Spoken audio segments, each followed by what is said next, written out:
This week on the Bloody Bits Horror Show, we fall in love and then we fall to pieces as we discuss the 1999 film Audition.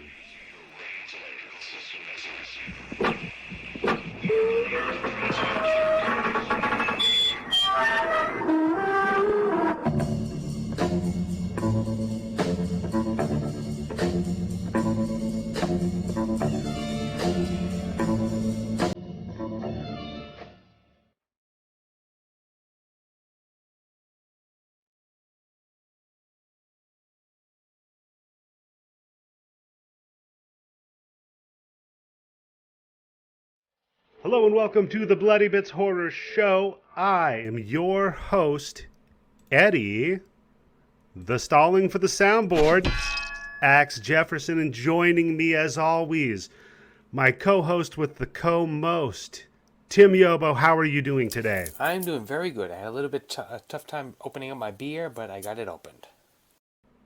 Okay, so I haven't done a beer yet today. I'm doing my regular, just kind of bourbon move.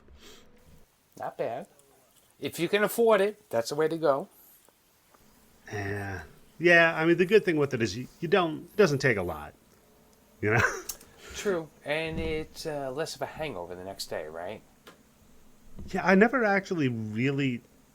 This is a little weirdness, but I never really actually get hangovers, and I never really got. Well, maybe when I was younger, I got them a bit, but I guess I just also don't drink that much to get like crazy. So See, my problem is I'm Irish, and I never. I think I can count on 2 fingers how many times I've had hangovers the next day. Mm-hmm. So that's something that doesn't discourage me from drinking. It's not like something like, oh, fuck, if I drink too much tonight, tomorrow's going to be a fucked up day. I have a headache. I can't listen to anything loud. It never really bothered me. Some Finnish mostly. I don't know if that's got anything to do with anything. Finnish, Irish. I think if you have any kind of like sh after your name, Yeah. you're kind of good. I think so. So, I know Tim. Scottish people can drink, right? Oh, yeah, absolutely. Storied drinkers. So, Tim, we are in the 3rd week of J-nuary, a celebration of all things Japanese horror. I can't believe it's gone by so fast. I can't believe it, man. It seems like only yesterday we were watching Akira. It does. Doesn't it? Speaking of, I got my 4K Blu-ray of Akira in. Nice.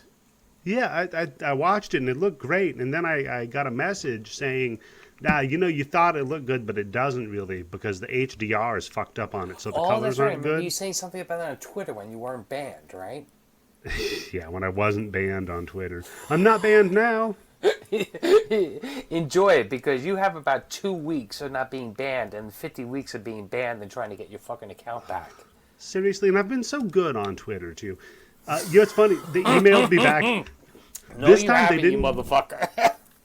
As soon as you got unfucking banned, you fucking start posting shit. I'm like, God damn it! Stop posting the goddamn luck. Yeah, no, that's true. No, this time they didn't even tell me why. They said suspicious activity. And then just one day I picked up my phone and it said I had a notification for that Twitter account and it was just unlocked. And I'm like, what the fuck? So I checked my email and then they're like, yeah, we unblocked you. No reason. What's crazy is that Chewbacca got to fucking post storming the Capitol. And he didn't get banned, but you got banned. Oh, yeah, the fucking QAnon Yeti? God damn it. Jesus Christ. That idiot. Well, I think as it's recording, he's been arrested, right? Yeah. Is that the guy who his mom had to call up the police because he only needs fucking organic food? That's actually a weird thing with those QAnon conspiracy theorists because it's like the whole Alex Jones, they're putting chemicals in the water to turn the frogs So you mean gay. like they're snowflakes? Yeah. They're all so delicate. Oh, man, no GMOs, no pesticides, and they can't have any of those horrible chemicals. Let me tell you what, QAnon motherfuckers. When you go to jail, you better learn how to suck it up. No shit. And speaking of learning how to suck it up, this episode is sponsored by Blue Chew, Tim.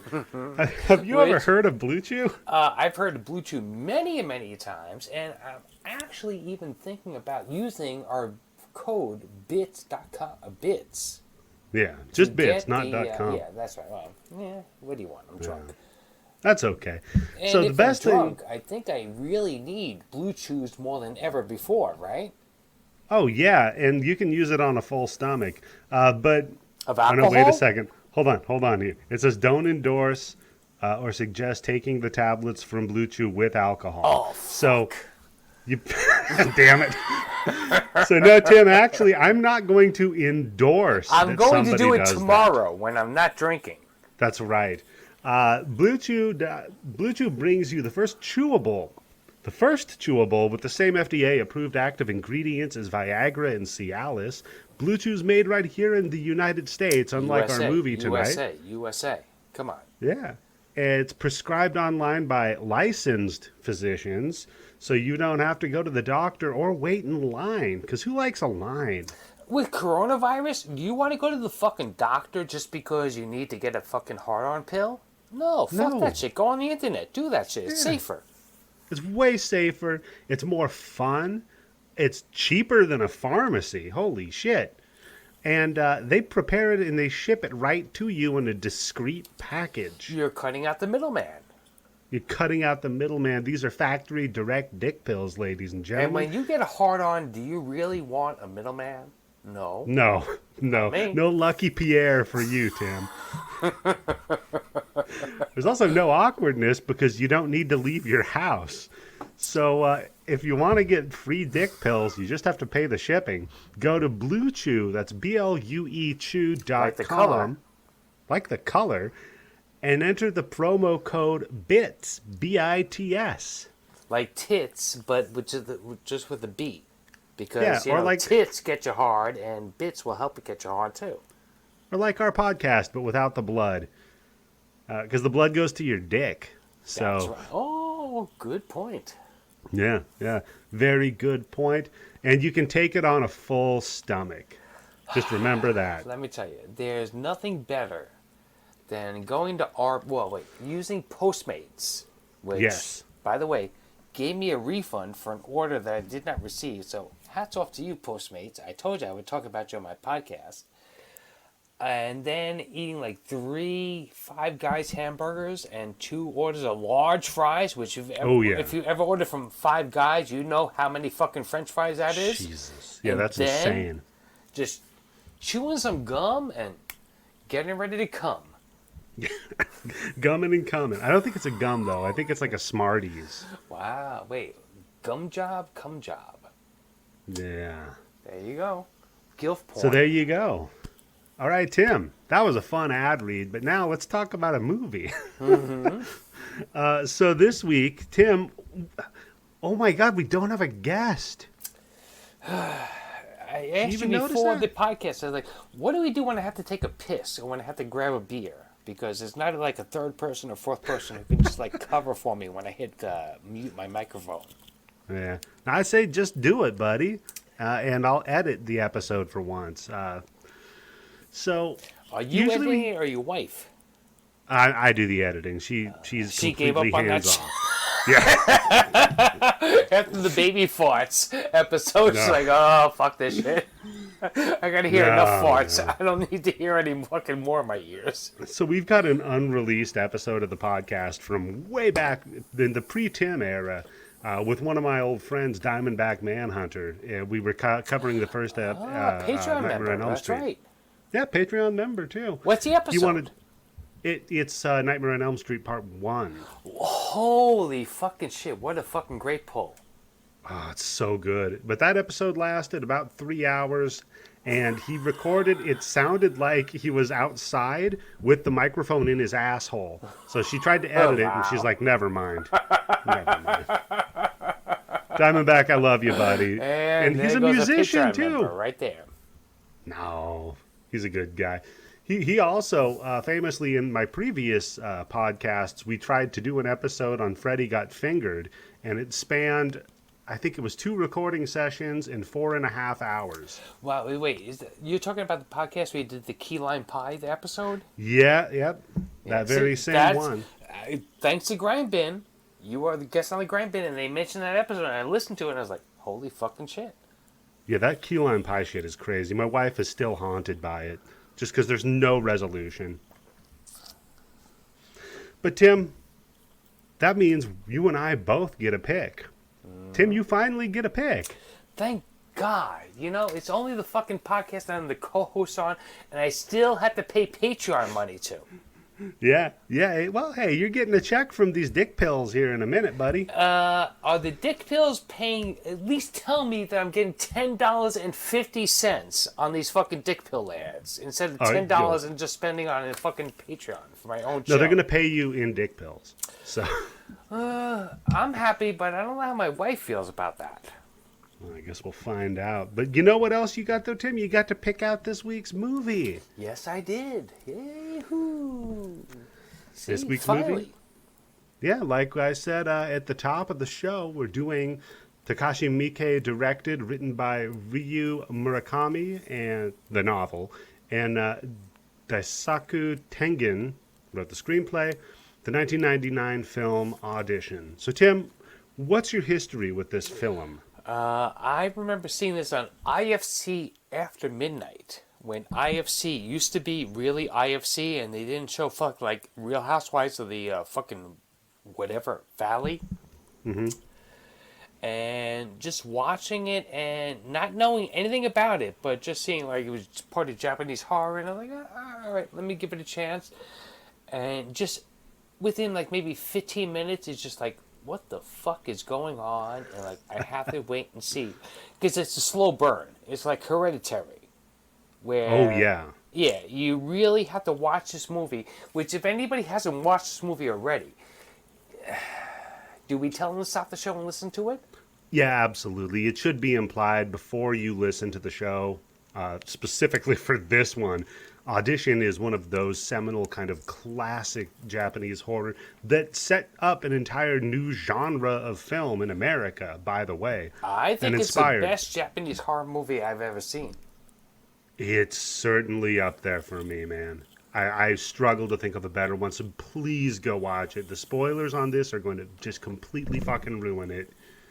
Holy shit. Yeah, especially when we get to the last, what, 30 minutes?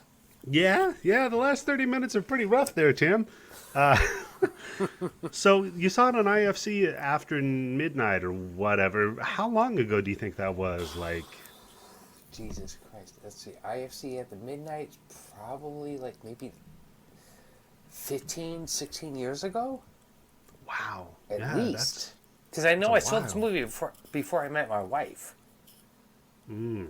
And she's Korean, so showing her a Japanese horror movie is not the easiest thing in the world to do. But I think what I did with her is I think I just like fast forward and I just got to like the last 30 minutes of the movie. I was like, just watch this. Yeah. Just fucking buckle up, Buttercup. Take a look at this shit. Because my word. Tresu Hamida, Namamido, Chariso Movio. So for me, my experience with it was years and years and years ago. God, it must have been like 2003, maybe. So maybe about the same time frame as you. Yeah. I rented it from a video store because I was just going through everything they had in the horror section. And I'm like, this is, what the... I just remember the cover of it. What was the cover that you saw? Was it her in the rubber or leather outfit with the needle? Yes. Or, okay. No, it was not with the needle. It was her in the apron with the wire saw. Oh shit! The piano wire, right? Yeah, It's got to be. It's got to be piano wire. Well, that thematically would make a lot of sense, right? So yeah, I saw that and I'm like, huh. But the problem is, it was for what I love about this film. It was in the horror section, and God, I only wish it wasn't in the horror section, because then, after I saw it and I kind of looked into it a little bit and the history behind it, when I was able to show it to my wife, I just said, hey, there's this cool Japanese movie we should watch tonight, and put it on. Oh my God! And she never saw it before? Nope, never saw it before. No context on what the fuck it was. That's like when the first time when I showed my wife Paranormal Activity, and I told her, I was like, this is real. Somebody fucking downloaded this shit from the fucking internet. And she fucking 100% fucking bought it. Oh, man. It was like what they did with Blair Witch Project here in America. They're like, look, this is found footage. This is real, you know?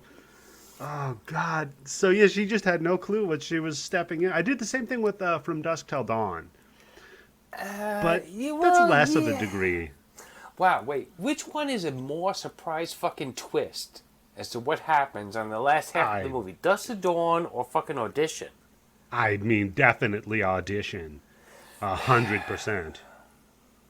So, I would say for me, this movie coming out in 1999, remember the horror that came out in America in the late 90s? It was like a very tame, almost, horror we were at. We were doing our screams, right? I was going to say, did we get into the comedy more than the horror part yet? Yeah, we were more tame, more kind of psychological, and more like we just get A-listers and that'll put butts in seats. Mm-hmm. And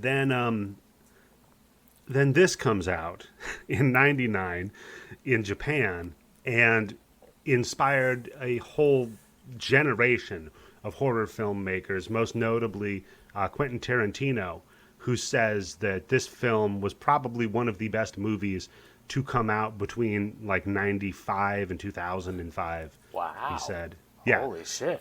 It So inspired... wait, when this got on the IFC, wasn't it Quentin Tarantino Presents? I think it might have been. Yeah, that would make a lot of sense. Because he went to bat for this movie. It also inspired Rob Zombie, not so much for House of a Thousand Corpses, but Devil's Rejects. Great movie. Best one he's done, in my opinion, the best one that he's ever fucking done is Devil Rejects. Because House of a Thousand Corpses is a little bit too... when you get to the end, it's a little bit too... come on. Fucking bullshit. Yeah. And the Halloween movies... Oh, never mind. Not a big fan of those. Nope. No. We don't need to know why Michael Myers is Michael Myers. He is fucking Michael Myers, and that's it. That makes it more frightening. Yes. The more you fucking know only works on fucking shit like, I don't know, sexual harassment, but horror movies? No, we don't need to know. Like Mike from the Grinding Bin said, why does Jaws do what Jaws does? Yeah. I don't know. Because he's fucking Jaws. That's it. Yeah. He's a fucking shark. He doesn't need revenge. He's teeth that move. That's all he needs to be. His name is Jaws. So guess what he's going to use? Yeah. His jaws. It fucking writes itself. And it's funny because I actually was thinking a little bit about Jaws in the last half hour of this movie. We'll get to that, though. And also this movie most notably inspired Eli Roth, of course, for the film Hostel, in which Takashi Miike has a cameo. Sounds like you're not a big fan of Hostel. I think maybe the first movie is okay. Mm-hmm. But then the second... Did they make a third part? I don't believe they did. I'm pretty sure they only made two. Now, if you're looking for a longer running series of torture porn horror, which was the genre this kind of unintentionally created, then you might want to go with your Saw series or even Human Centipede. I think if I had to pick out of the two, I think Human Centipede wins. Yeah, it was more interesting for sure. I mean, something you never saw before, right? Yeah, no, I definitely never saw that before. Ass to mouth. Yeah, and it wasn't even for heroin. I mean, come on. Wait. In Requiem for a Dream, was she doing it for heroin or was she doing it for coke? That was ass to ass also, not ass to mouth. So it was coke. So it was coke, yeah. So it it's almost unfair to say this inspired torture porn because it didn't intentionally do so. And another thing, when I was just doing a little bit of research on this, is there's kind of a popular theory that the inspiration for the genre of torture porn horror in America was kind of related to the 9/11 attacks and Abu Ghraib torture footage Wait. and pictures. Wow. Hold on. So before Abu Ghraib, when we saw those fucking pictures of them dogpiling those motherfucking terrorists, and doing all the other shit that those motherfuckers did, that's when porn torture started? Well, there's a book. I forget the name of the author, but he wrote a book that kind of links the two, which is the 9/11 attacks and then kind of our response to that as being depicted a little bit through torture porn in horror cinema. He's the current associate professor of film in University of San Francisco, California. I forget his name though, but All right, let's defer to him. yeah, we'll defer to the experts here. So I guess that's a little bit of enough background. You'll forgive me for not knowing a lot of the actors' names in here or what else they have been in so much. I'm not that up on Japanese cinema just yet. So I think with that, unless you have anything else to say, Tim, we can get to the kind of the movie breakdown. Let's go. Alrighty, so we start out with our hero, Ayoma. It's kind of a younger gentleman and his son going into a hospital just in time to witness his wife dying. And that's where we start. Yeah, so we know where we're going from here.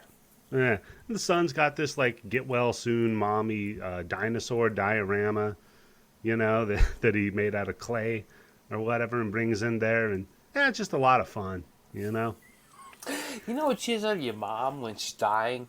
Dinosaurs. Yeah.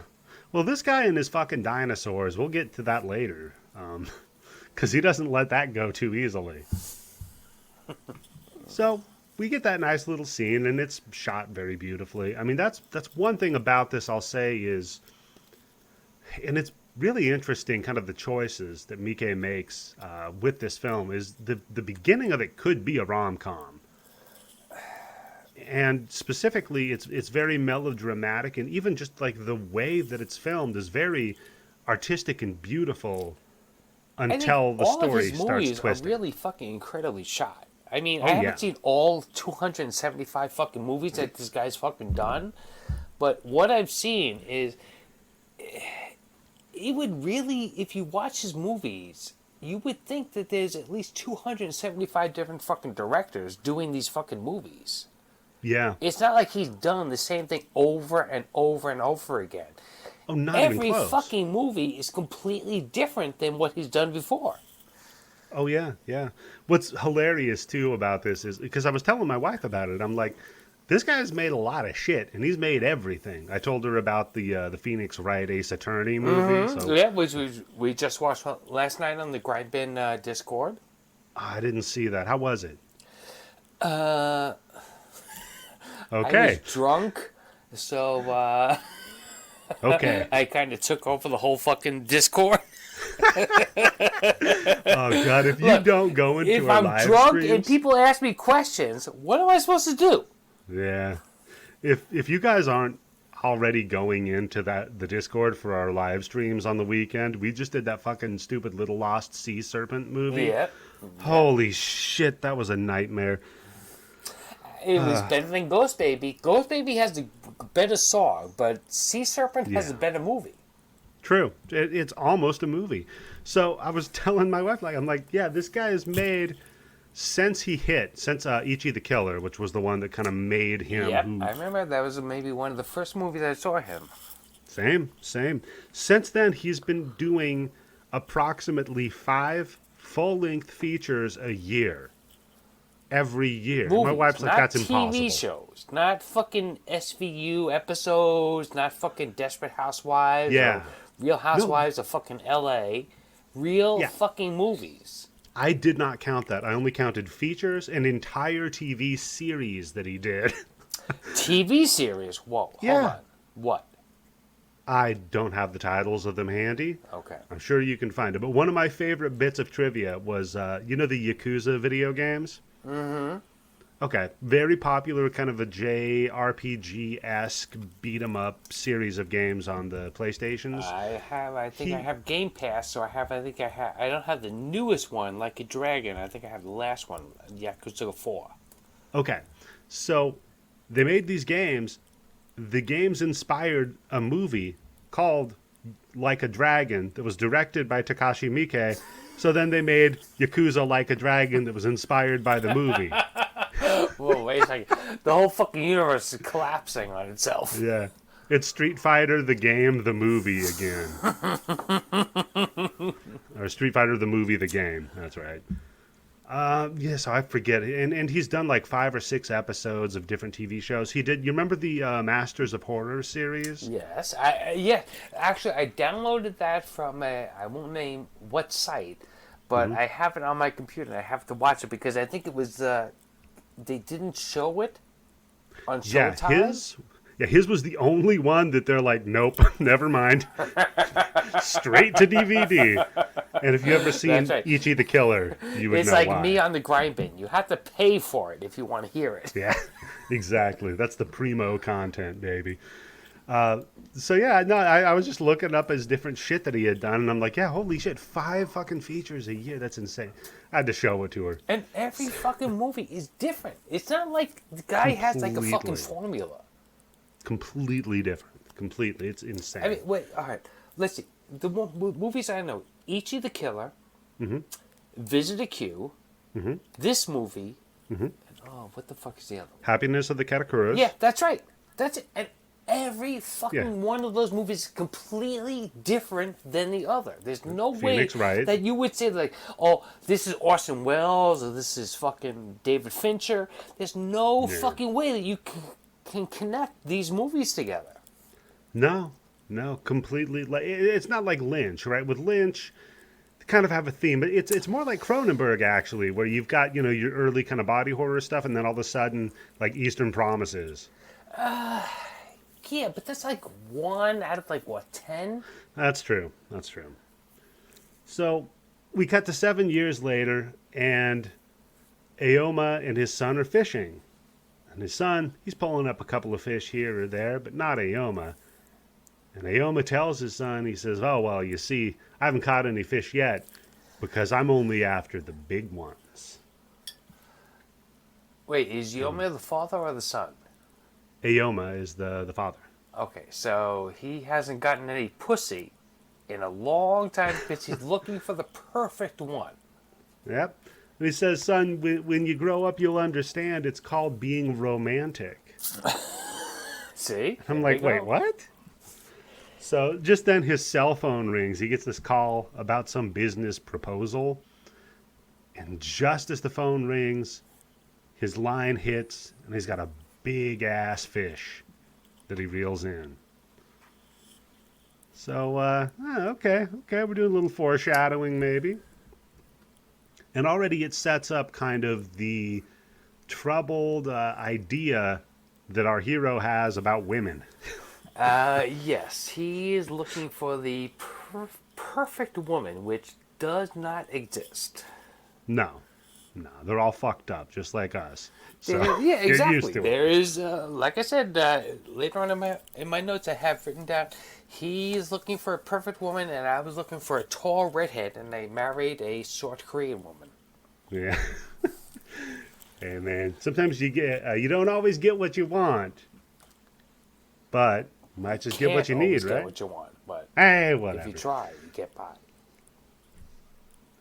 So he reels in this big old fish. They take it home, and the dad, is talking to the son, and the son's like, this is too big for us, man. It's like, yeah, we'll have to share it with Rhea.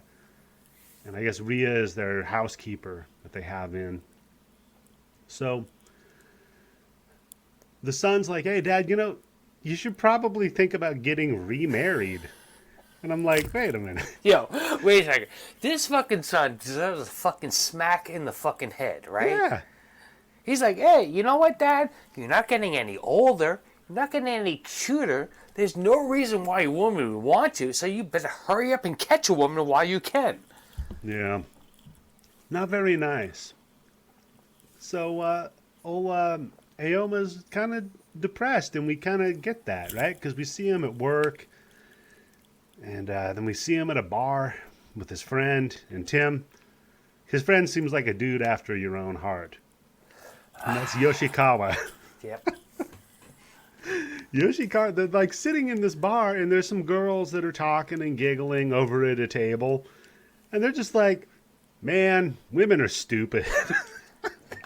Well, see, here's the I'm like, thing, wait, is what? because at least in Asian culture, I don't know if it applies to all Asian culture, but when you go to those bars, there are professional women that they're not going to have sex with you, but just build up your fucking ego. That you're just going to call and hang out with, that are just going to build up. Oh, you're so handsome. Oh, you can drink so much. Oh, you're so childish. Oh, you can sing so well. All that stuff.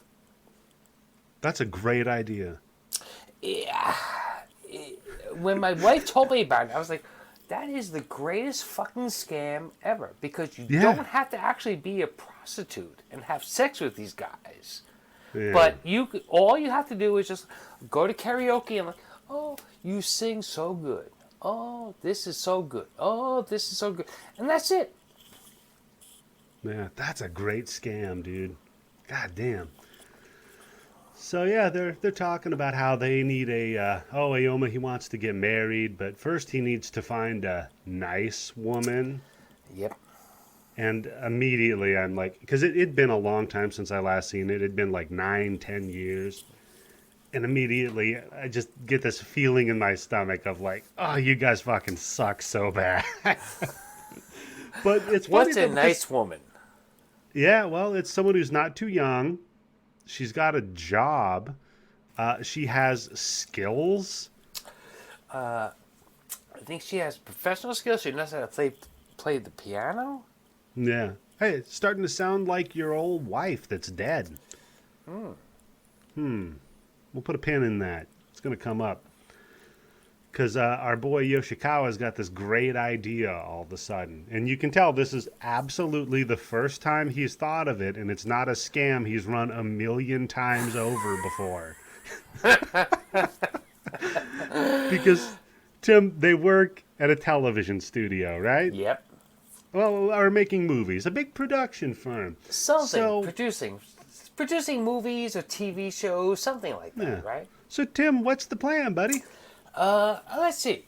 You're lonely, your wife is dead, and you're looking for the perfect woman. So why not have a quote-unquote audition where we can find that perfect woman for you? Tell me what you like, what you don't like, and that's what we'll do. And hey, the extra bonus is, if we can actually get fucking funding for this shit, we'll really fucking do it. It's win-win. We'll get paid to do it. If we don't, you'll at least get some fucking pussy out of it. Yeah, it's win-win. And by the way, the note that I wrote down while they're talking about this shit, just now in modern context, I'm like, why don't we just call it The Bachelor? Yes, that's right. This is all right, hold on, Eddie. You hit it on the fucking head. Because fucking Fox ripped off Dave Chappelle when he did that fucking wife swap episode. Yeah. And then like a year later, they fucking came up with the idea of wife swap. And this is the same fucking thing. They hit it on the fucking head, and some other fucking TV show came up with it. Yeah. But for real, they just lost the pretense. It's just directly, you're going to marry this guy. You're not auditioning for a fucking, doing some weird clandestine shit about a movie. You have 90 days to audition to be this guy's fiancé. Oh, or God. not. Tim, when you said that if you could do any podcast and that of your own, just to launch for whatever, for shits and giggles. It would be a 90-day fiance podcast. 100%.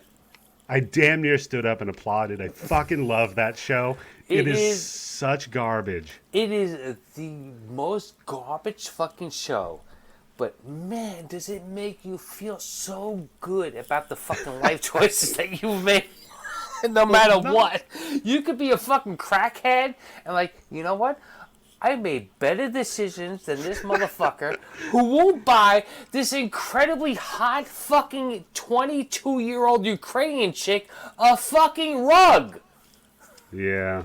Mike knows what I'm talking about. Oh, and it's insanity. That I love that show. That and 90 and what's the other one? Love After Lockup. I haven't seen that one. Oh my God, Eddie, come on, watch that shit. I get the premise. I'll have to check it out. But then the other thing this reminds me of is just literally every other fucking romantic comedy of its era. You look at your You've Got Mails. You look at your, what's the one where the broad's supposed to be ugly? She's All That. Oh, it was just a bet. Wait, you mean the one where the beautiful chick wears glasses and has her hair up in a bun? Yeah, just the whole idea that it's like a dude's going to lie or create a situation where he ingratiates himself upon a woman and then romance ensues. That always works, right? Sure. It worked here, right? So then all of a sudden his buddy Yoshikawa's got all these like great tips. That's like, hey, by the way, don't try to get the girl that wants the lead role also. Yes, that's right, because you know what? She expects too much. Yeah. You want a sad girl. You don't want a girl. You want a woman that's been hurt. This right? is just because like, anything that you do is going to look good. Yeah. This is seriously like some... Have you ever watched Always Sunny in Philadelphia? I've maybe watched like 2 episodes of that and I can't stand the show. There's one called the Dennis System you need to check out. It's the character Dennis has this whole system of making women fall in love with him that's just completely sociopathic. Like, you deflate their tires so that they rely on you, and then you, like, call with a voice modifier to threaten that you're going to fucking kill them so that they call you up to protect them overnight. Wow. Holy shit. That's fucking deep cut. And then you just, like, ghost them so that they're always, like, missing you. It's so fucked up. But it's like this guy's that level, like Dennis System level, perverted. And that's why I said this dude has done this a million times. So, and it's funny though, because Aoma, he's not exactly super comfortable with it though. At first, he's like, I don't know, man. Like, I'm pretty lonely and pretty desperate, but I also legitimately want to find a person that I love and want to be married to forever. Here's an interesting thing, because he says that when he says that to his friend, he says, "Aren't we all lonely?" Yeah. Which he says I think everyone at that is. point, especially in Japanese culture, it was just like, is that the beginning when Japanese people stopped fucking? Yeah, it sort of is, because we basically had, like we were talking about in the Akira episode, where they had a massive economic boom in the mid to late 80s, and then the bubble on that kind of burst in the mid to late 90s. So that you couldn't just be the guy like the Ward Cleaver to go out, get a salaryman's position, and then afford, a really nice house and everything. You worked yourself to the bone, sometimes, 16-hour days, 7 days a week, and you didn't have time for anything else. And if you're going to work yourself to the bone, put bits.com. Bits. Yeah, bluechew.com, promo code BITS. So then what happened in Japan after that to kind of where we are now, I forget the term for it, is the kids saw that the dad was always gone, which is why in a lot of video games, you'll see the mom in a Japanese game, but you'll never see the dad. Oh, that explains 90% of the Pornhub stuff that was taken down. And so the kids see this and they're like, wait a minute, I don't want to fucking do that. My dad wasted his life. Fuck this, I'm not going to have any kids. Isn't that every generation, though? Sorta. I mean, I don't know. You could say Because the you post. have one generation that goes where it's completely liberal, and then you have one that goes completely like conservative, and you have one that goes completely liberal, and you have one that like attacks the Capitol. Yeah, somebody that's dressed up like a fucking yak. So I don't even know anymore, Tim. I've given up trying to predict. So they make this radio ad to cast the tomorrow's heroine, and that's the casting call that we're going to get. And we see our hero Aoma. He's in his car.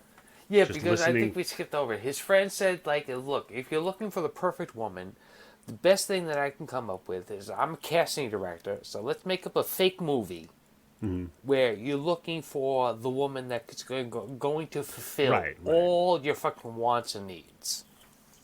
Yeah, and then, but really, we're auditioning her to be your bride, and not auditioning her to be in a movie. But like you said, maybe we'll still get funding to make the movie anyway. So win. Yeah, that's right. If maybe we can get enough money, we'll make an actual movie. Yeah, win-win. Plus, I know a guy at a radio station, so we'll run an ad.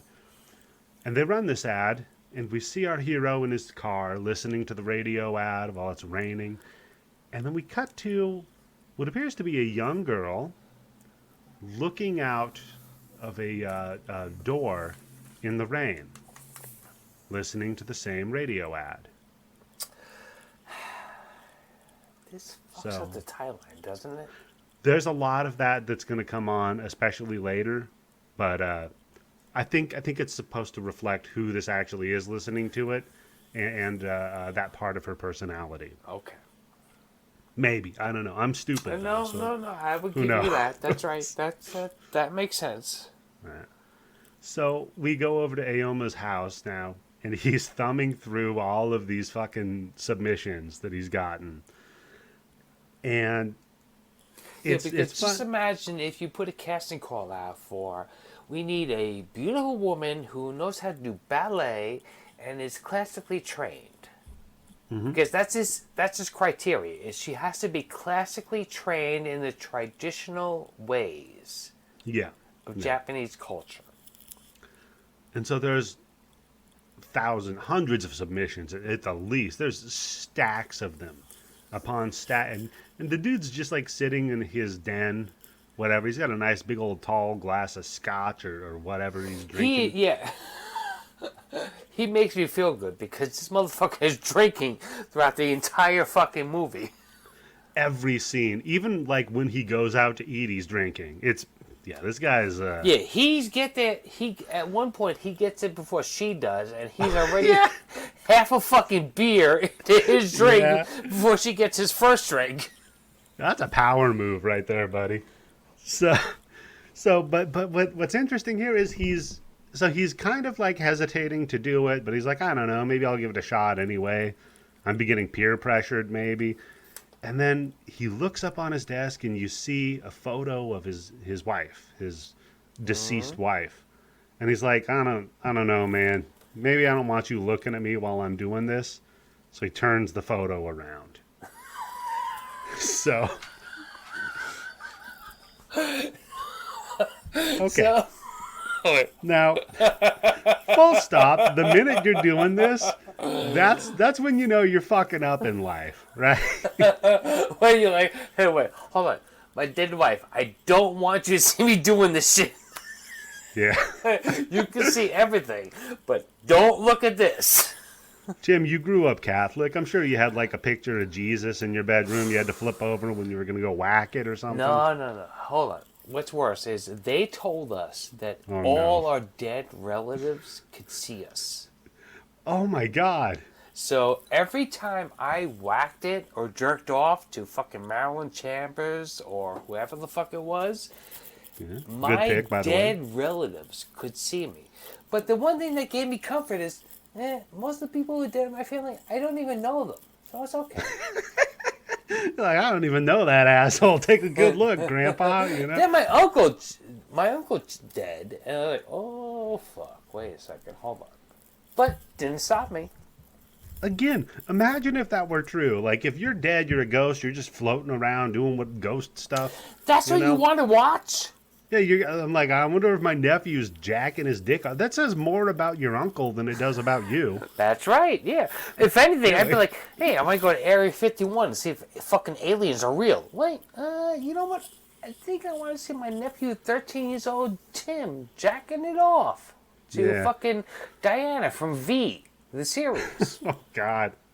Yeah, I'd be Oh, like, I'm wait, going to go hold check on. out. If you haven't seen Diana from V, the series, hold the fuck on. Yeah. We got Tim's pausing right now. He just sent me a message that he's going to need 15. I'm looking at my phone right now, like, V, Diana. God. No, I'd be like, hey, I'm a ghost. I'm going to go check out Area 51, see if there's an alien. You get there, you realize they're just, it's experimental aircraft or whatever. Yeah, So you're like, wait a minute. It's the fucking I'm gonna go- F-15. I'm going to go to space instead. I'm just going to fly up to fucking Mercury. What's stopping me? I'm a ghost. I don't need air. There's no gravity. Fuck that. If you're a ghost, there's no fucking physics at all, right? Hey, you Just can do ready to whatever you go. want. You can go watch Tim jack off. Forget that. Come on, man. So, yeah. Speaking of not wanting the wife to watch, yeah, he flips the old little picture around so he can do the dirtiness. And he gets on the phone with his buddy. His buddy's like, hey, you got all the pictures of the women you're shopping for? And he's like, yeah, I just want to make sure I pick the right one. It's kind of like buying a car. And I'm like, how is this like buying a car? Dude, this, really? You're going to fucking, you want to know what trim package they have? You want to, like, what are we doing? So the Like, am I guy's like, getting a warranty? no, there's no warranty on this one, buddy. You kidding me? You're buying this off of one of those buy here, pay here lots. This is, that's not how this works. So then he says, all right, well, just narrow it down to 30 women that we can parade in front of you and audition for you. He's like, oh, yeah, no problem. This is really a fucking scumbag fucking move, right? Oh, yeah. It's the worst, right? Like, it's literally the worst. And his son comes home. And his son's like, hey, Dad, I'm home. I got a friend. And it's a girl because I'm not a big failure like you. By the way, have fun with your weird papers. And guess what? She's dressed up like a Japanese schoolgirl. Well, she is a Japanese schoolgirl, Tim. No, that explains it. Yeah. Not all women's outfits exist as like some function of a fetish. Sometimes they actually wear that. Well, when you used to be able to see that shit on Pornhub. That's true. After they did the Thanos move to porn. Pornhub snapped his fingers, and 90% of its fucking videos went away. Yeah, there go 90% of the boners. Promo code BITS. Yeah, he's looking at him. He's drinking his now he's drinking tea, so he's being a little more responsible. And he picks up his teacup, and he notices the teacup left a little ring on one of the applications. Yeah. So he's like, I'm gonna pull this out. And what's funny is this production company, the reason that they made this movie, Tim, is because they had just made Ringu. And it was so successful, they're like, let's do another horror. Wow. Wait, Yeah. horror/porn? Well, not porn. I mean, The Ring was not porn, Tim. Yeah. There's no fucking nothing mosaic out. Yeah. So he takes it out, he pulls it out of there, and it's our hero, villain, Asame. And he looks at her and he's like, oh, okay, that's a pretty good picture of this broad. And it should be because before this, she was a model, this actress, Tim. And that's really all she did up until this point. Wait, the actress in real life? Yeah. The actress that played Asame was a model before this, and then that's about it. Because she does have a look. She does. And she went on to do a lot more films after this. Wow. After this Yeah. fucking movie, what kind of movies was she in? I think she was in Tokyo Gore Police, if I'm not mistaken. I could be wrong on that one. I'd have to look it up. But she did a few things after this. And he's reading her little bio, and it says, she was, like you said, she was a ballet dancer. Very And important. what's that? Very important because he needs to have somebody who's classically trained. Yes, classically trained in the Japanese traditions. And the problem is she damaged her hips when she was 18. And now he reads her essay because, again, his buddy told him, don't just fall for the pictures because they can Photoshop that. They take it at an angle so they don't look like they're as heavy. There's all sorts of tricks women do.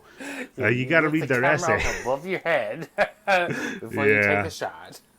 Yeah, okay. She was in Tokyo Gore Police. I was correct. She went on to act in 17 more movies after this. Wow. Last one was Wait, was this Meatball her Mach- first movie? Yeah, so she was in another one called Open House before this, but not like a leading role. She kind of had a bit part in it. Okay. Yeah. So he reads her essay, and it's all about, like, my life sucks, and, like, I experienced death because ballet dancing was the only thing that made me happy. I broke my hip, and that was it. Yeah, yeah, and he's just like fucking whacking his dick off here. He's like, "Oh, this is the best." She's sad. I think at this point, as soon as he reads what her story is, that's it. He's hooked. Yeah, at this point, he's already in love. It's already done. The hook, line, and sinker, buddy. Because I think what the novelist when he wrote this was trying to get at was he lost his wife at a very young age, so he suffered this tremendous loss, and maybe he hasn't had anybody he can really talk to or share that with because he's Wow. kind of had the responsibilities of being a parent, Wow. and now he's Holy found fucking this. shit. Yeah, yeah. So now he's found this beautiful young woman who's shared that with him. And thinks. all right, when you get to a certain age, when you want to like 50 years old, and I won't speak for myself since I'm married, but if you have like a 22-year-old girl who's showing interest in what you do and everything like that, and your wife is dead, that's a big fucking hook for you to bite on. Yeah. Let's go in the right direction for sure. And this is like, again, she has no idea who this fucking guy is. This is just her submission, you know? Yeah, Which that's is, right. Because at this point, they're just looking for somebody who's an actress who wants to play this part. Yeah, exactly. So he heads out. And he's like, I'm going to go. Because his son brought the girlfriend in. And he's like, yeah, just feed her my dinner or whatever. Because I'm not going to eat. I'm going to be back here drinking.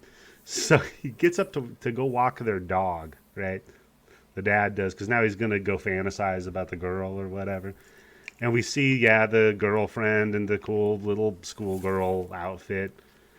And it's funny because she finds out that she ate his dinner, right? Yeah. And she's like, oh, I'm so sorry. Holy shit, I didn't know that was your fucking dinner. Let me go cook you something immediately. Again, in Asian culture, something like that is a big fucking faux pas. Yeah. If you went to somebody's house and you ate somebody who's older than you are, if you ate their fucking dinner, that is a major fucking trespass, and you want to make up for that shit as much as you can. Yeah, and the dad likes it because then he gives the son the old, not bad. Yep. You know. Thumbs up. Go ahead. Hey. Fuck her. Yeah, put the spurs to her, motherfucker. And he goes off and walks the dog. So now we go off to the auditions. You think that's a euphemism where he's walking the dog? He's walking the dog. Maybe, yeah. Maybe he's hanging out with those photos. Probably not even the photos, just the fucking story about the breaking her hips and stuff. How the fuck did she break her hips? Well, she didn't, but we'll find that out later. Now, the auditions, the titular auditions are such a wonderful montage scene. You know, they queue up Walking on Sunshine, and then they're marching all the different women in the different outfits, showing off all their different talents. Yeah. And his Like, buddy, some of their talents is taking their shirt off. oh yeah, dude, because he's okay. Okay, so Ayoma he's not having the best time here. Like he's clearly uncomfortable, you know, because he's pretty quiet. Or is it not that he's uncomfortable? Maybe he's already got somebody in mind. I think what it is, at this point, he's locked into number 28, and he's just Could be. waiting to get to that number. Yeah, could be. But his buddy, dude, Yoshikawa, he's having a ball. I mean, he's asking him all sorts of fun questions. Hey, would you ever do porn? And the one Have you chick's done a like, sex scene? Would you be comfortable doing nudity? yeah, like you said, one chick just takes her fucking shit off. You can see her tits and everything. I'm like, damn, all right, crazy. And we get Well, to she knows how to get the extra $50. yeah, got to get the extra. What would that be like? 50,000 yen. Probably 100,000 yen. 5,000. Yeah. Adjusting for inflation too. Who knows? And so he asked one of them if she ever did porn, and she's all like, well, I mean, you know, my manager was talking about me doing that. No, she says, Yoshikawa, I have a friend who did it, which means she did it. yeah. Yeah, and Yoshikawa looks over at their assistant and is like, "Hey, can you keep her for another role?" Yeah, that's right. Oh God. So, but my favorite one that auditions is probably the chick that leaves and then comes back, and they're all like, "Weren't you here before?" Yeah, She's like, but I have more to say.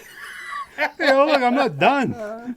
I like her, dude. I like that moxie. That's fucking cool. That's actually pretty good because, you know, if you can do it like an audition like 3 times under different names, that's just playing the odds, right? That's fuck, who was it? I forget.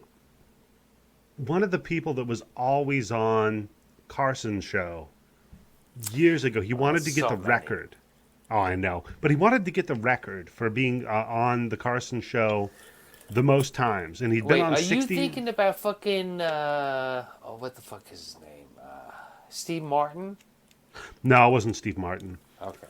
He'd been on 67 times, and he's like, I want to be on 70 times, So it was a comedian. I forget his name, though. For God's sake. Murray Langston. No, it might have been... You know what? It might have been Carl Reiner, actually. I think it might have been Carl Reiner. Yeah. Wait, that makes sense because Carl Reiner is old enough to be on since the first episode and the last episode of Carson. So he came in, did a couple of jokes because he wasn't. I mean, he was kind of a comedian, but not a comedian. You know, he came in, told a couple of jokes. You know, he just went and sat on the couch, and he told Johnny, he's like, I want to. Can you just like introduce me 3 times? You know, technically. So then he said he left. He turned his jacket inside out, and he walked back on, right? And he's like, "Well, ladies and gentlemen, no way Carl that's Reiner." Carl Reiner. Huh? There's no way that's Carl Reiner who turns his jacket inside. It might have been. I don't recall. So then he leaves again, and then this time he takes his jacket off, and he just like slings it over his shoulder. You know, just like the Sinatra, ladies and gentlemen, and then Carson introduces him again. Or no, was it Jack Carter? It might have been Jack Carter, actually, now that I think about it. Jack Carter? Who the fuck is that? He was an old-time comedian guy. Anyhow, back to this thing that's not from the 40s. So, they go through all the montage of auditions, and then we finally get to her. And she's wearing a very kind of plain white outfit. And at this point, it's interesting because the camera has been pointed directly at the chair where the girls are sitting while they're auditioning. Yes. But not now. Now we get the camera full shot. spins around from behind her. And she's we see all her. in white. Yeah. So Asami comes in, and of course our hero's completely smitten by her. And he his buddy gives a couple of stupid questions, a little, And then he just kind of pipes in. He's like, I got something I want to say. You wrote in your essay about how you lost your dream and you accepted death, and it's such a young age. And his buddy's like, that really impresses me. yeah, I'm very impressed. She's like, oh, thanks. And There's nothing I like she, better than a woman who thinks about her own mortality at the age of 18. I don't even need Blue Chew, Tim, when I hear a woman that's just worried about death, you know? Well, look, if she's worried about death, she's going to do anything, right? It's true. It's true. Desperation is the greatest lubricant, as I always say. So his buddy's like, okay, well, are you done asking that wasn't even a question. I don't know what you're talking about. So he's like, yeah, I'm done. He's like, all right, I'll see you later, Asami. And then she leaves. His buddy's like, all right, man, we're going to need to take a break. Hold on, let me get on my phone. He gets his phone. Because you know what? This bitch is fucking crazy. He gets on his phone. He's like, tell my next meeting I'm going to be 15 fucking minutes late because I got to straighten my friend out. He sets his phone down. He's like, you're out of your fucking mind. Don't talk to her. There's something wrong with her. Yep. He knows right away. Yeah. And his buddy's, his buddy, our hero's like, yeah, I don't know about that, man. Maybe she is the one for me. Maybe I'm not too worried about what you're talking about here. I'm like, oh, God, no, listen to your homie. This isn't going to go well. I've seen this movie before. But wait, hold on, Eddie. Have you ever in your life listened to your friend when you've been into some chick and your friend is telling you, dude, she's no good. It's nothing but fucking trouble. This is the definition of crazy pussy. Which is something that I'd like to say to my wife whenever we're watching movies and we see something like... I think the first time I said it was Fatal Attraction. I was like, this is the definition of crazy pussy. The first time, it's fun fucking it, but after that, it fucks you. That was Glenn Close, right? Yeah. Never got it. Never. What? Glenn Close? Yeah, never got the whole, like, she's the hot one. Her and Michael Douglas all the time. I never got it. No. Hold on. How long have you been married? 10 years. Okay, same thing. Okay, and I will never ever do it because I've always broken up with a woman before I cheated on her, because once I thought about cheating on her, I was like, oh, that's it. That's the end of the relationship. But if you're married for, like, let's say 15 years, and you come across some woman like Glenn Close who's like, hey, you know what? Whatever the fuck you want, I'm going to fucking do it. And you know what? You give up that one fucking time, and then next thing you know, she's cooking your fucking your fucking daughter's rabbit. Yeah. So that's your what do they call that thing? The list where it's like, look, here's my my hall pass thing where there's one celebrity. I have two on my hall pass. Go ahead. Who is your hall pass with? No, is that yours though, Glenn Close? No, I have Beyonce and Kim Marie. We have Beyonce, everyone knows who that is, and Kim Marie is a Korean actress who was once Miss Korea. Wow. Oh my fucking God. The best thing about her was she was in a fucking drama that my wife hated her fucking guts in. I'm like, you know, I can understand where she's coming from. She just wants to protect her son. Yeah. You're just defending her. Oh, I love it. Over and over again. It caused a big fight. Yeah. Yeah, I'd have to say for me it's the chick in the Medea movies. She's real hot. Wait, Tyler Perry? I'm kidding. No, I don't know. Celebrities aren't humans, so I don't know. Alicia is like, hey, you know what? If you can fuck Tyler Perry, go for it. Yeah. No, celebrities aren't even human. It'd probably be the chick at Starbucks. Yeah, that's true. But you I'm have good. to pick your hall pass to somebody that you can't ever get. That's how you get away with it, right? Yeah. Like if my wife Yeah, told I me, don't know. "Oh, you know what? All right, your hall pass is Beyonce. My hall pass is the I guy who got works at the grocery store." I'm like, I "What?" got see the problem is mine are all anachronistic. Is it would always be like Faruza Balk from The Craft, but now she's like not Faruza Balk from The Ooh, Craft. yeah. Now she's the one from American X. American History X. Oh God. Oh no. Yeah, I can't be with her, man. Nope. I already shaved my head. It's already too close. So, and I got blue eyes. It just would never work. Oh boy. Yeah. So let's get back to the movie now, shall we? So it's funny is when his buddies giving him the shit about the Lycan Asami. He gets up though, Ayoma, and he's sitting in the audition chair, and it's like, Yes, wait a he sits second, exactly where she was sitting. So that's it. That yeah. means that's it. He's connected to her.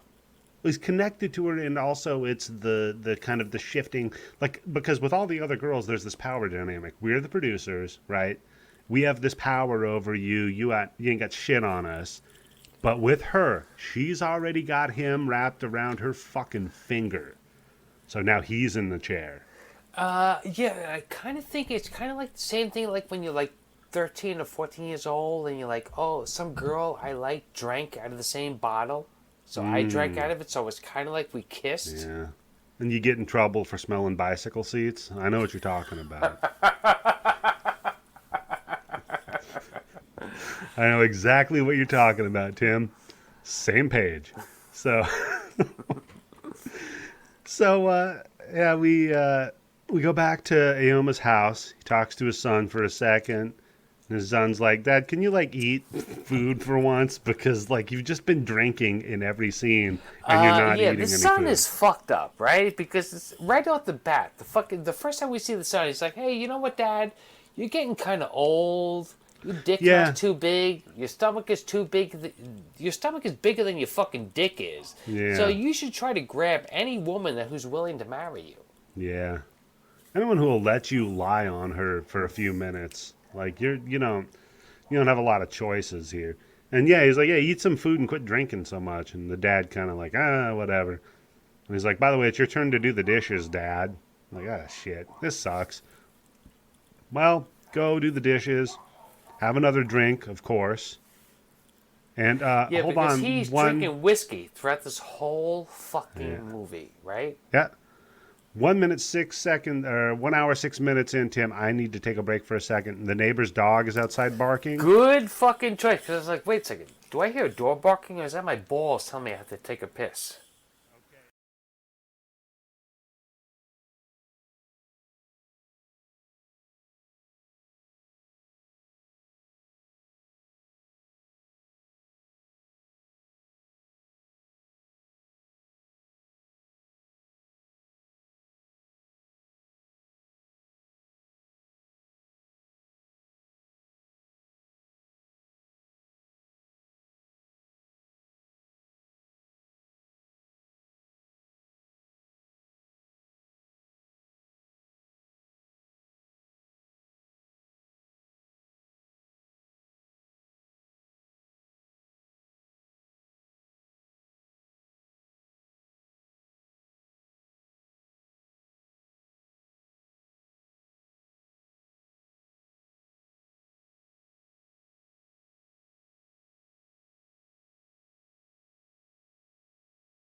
And we're back. Yes, we are.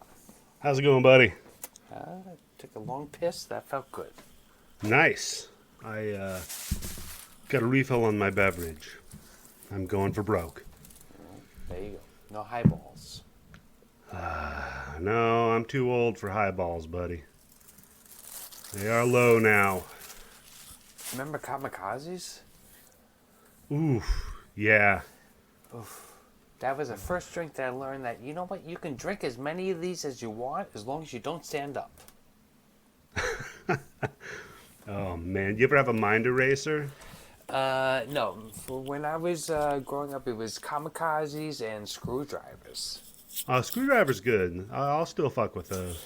Well, the problem that I had with that was I went to an all-you-can-drink bar as long as you paid God. $40 to get into the door. That's And- degenerate. Well, no, here's what was fucked up about it was the bartender told me, he's like, we don't give you drinks unless you tip us. Okay. So I'm like, oh, you know what? Okay, motherfucker. I need 2 screwdrivers and a kamikaze, and here's a $3 tip. So I was walking around with 3 drinks in my fucking hand. And then they had, as a fucking bonus, the club had free all-you-could-eat pasta or barbecue chicken, which does not fucking work out with drinking kamikazes and screwdrivers. No. I was gonna say you fuck around with some like cocktail shrimp or some. Oh no! You know what I mean? Cocktail shrimp? Come on. Some light. I used to go to Vegas every year for DEF CON, right? And the story with all my buddies, I got cut off from 3 bars in one night. Wow! Holy fucking shit, Eddie, dude. How do you get cut off from 3 fucking bars? Wait, there are 3 bartenders who are like, you know what? I'm not going to take your fucking tips anymore. You can't drink. So that year at Comic-Con, that year at DEF CON was insane because my buddies went down there and I think it cost me altogether like $1,500. This was like in 90. Jesus Christ. I was underage. It doesn't matter what 90 it was. If you spent $1,500 on fucking drinks. No. I didn't spend money on drinks. We were in Washington State and we had to go down to Vegas. So it was like road trip. We had to get the fucking hotels and shit. Like it was, plus you have to get into the convention, right? Okay. So altogether it was like $1,500. I went down there and my move was always, I was underage, but nobody was carding because I was tipping. Yep. So I'd sit down at a blackjack table and just slap down like a $20 bill for the first drink. Oh, boy. And then immediately I was just getting my free drinks over and over and over again. Yeah, let me tell you, the worst thing that ever happened to me was the first time I went to a casino was in the Bahamas. And I had a bunch of fucking money orders. Wait, what the fuck were they called? They weren't called money Cashier's orders. check? Cashier checks. Yeah. And nobody would fucking take them on the entire fucking island except for the casino. Of course, they had no problem taking them. Yeah, but And don't the want worst to give thing you that chips. happened to me, Eddie, was the first fucking time I sat down at a fucking blackjack table, I hit a fucking natural 21. King and fucking ace. And I'm like, I'm going to take this whole fucking island for all their fucking money. Well, needless to say, here I am doing a podcast 30 years later. Yeah, well, my story ends a little better than that. Even though I'm still doing a podcast however many years later, I ended up winning my money back. So I won $1,500 total by the last day, and we got the fuck out. So, paid for my own trip. Well, the one time I went to a casino with my wife, who is Asian and loves to fucking gamble, especially because that's how you tell how your year is going to fucking be, is we went to a fucking casino and I was playing video blackjack, and on my third hand, I hit a natural fucking straight flush. Oh, God. And I won like $450. I'm like, hit the button that says cash out. That's it. Yep. I'm done for the rest of the fucking day. Yeah. And she That's couldn't the way to believe do it. I'm like, wait, I just found fucking money. What the fuck am I going to do? Give it away? You found $450 on the floor, basically. You're done. Yeah, she was mad at me because I didn't fucking like triple my bet. Like, how am I supposed to fucking know I'm going to hit a straight flush? Yeah.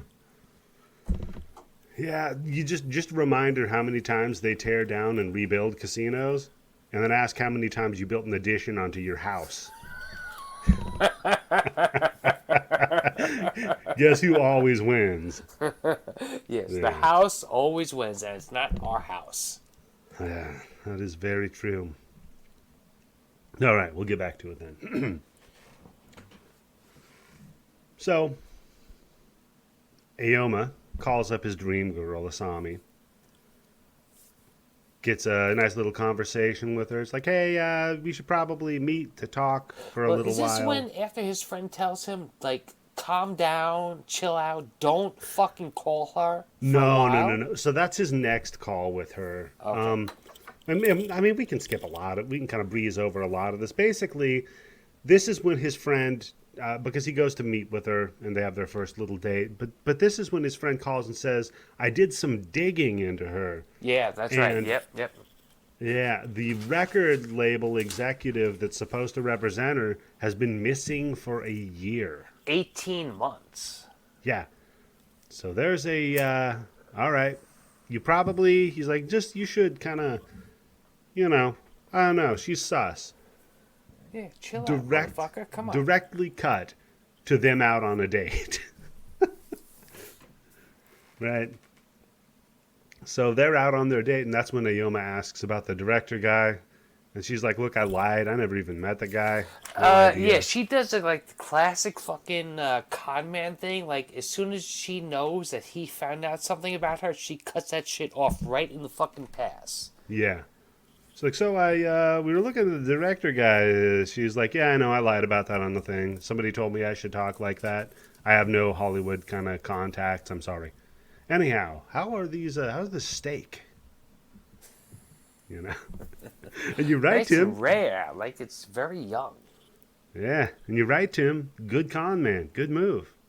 It is the classic con man move. As soon as you get caught in something, deny what you can and admit what you have to. Yeah, get out ahead of it. Manage the message. Yeah. So, yeah, they're having their fun little date, have their nice little dinner, and then we cut to the next day when Ayoma and his friend are up on top of the building throwing golf balls, which is fucking weird. And this, Tim, is like you said. No, where- again, that is something, let me tell you, in Asian culture, at least in Korean, that is something that almost all the fucking big businesses, their rooftops are like little fucking garden sanctuaries. No, where I approve of maybe that. you could play fucking golf. I approve of that. If you've That got is a some great space, fucking thing, because when you think about it, number one, it cuts down on the fucking whole fucking thing with heating up the earth, because instead of having a fucking black roof that absorbs Yeah. energy, you have green that is at least going to reflect it, and you're giving your employees something to fucking do on their lunch break. Yeah, no, that's a great idea. Absolutely. I completely wish we would do more shit like that here, but instead, no, we just have like blacktop and tar and Yeah, can you imagine going to your job, Eddie, and on your lunch break, if you want, you can go up to the roof and there's a garden part, there's a place where you can do a picnic, or there's a place where you can shoot fucking golf balls.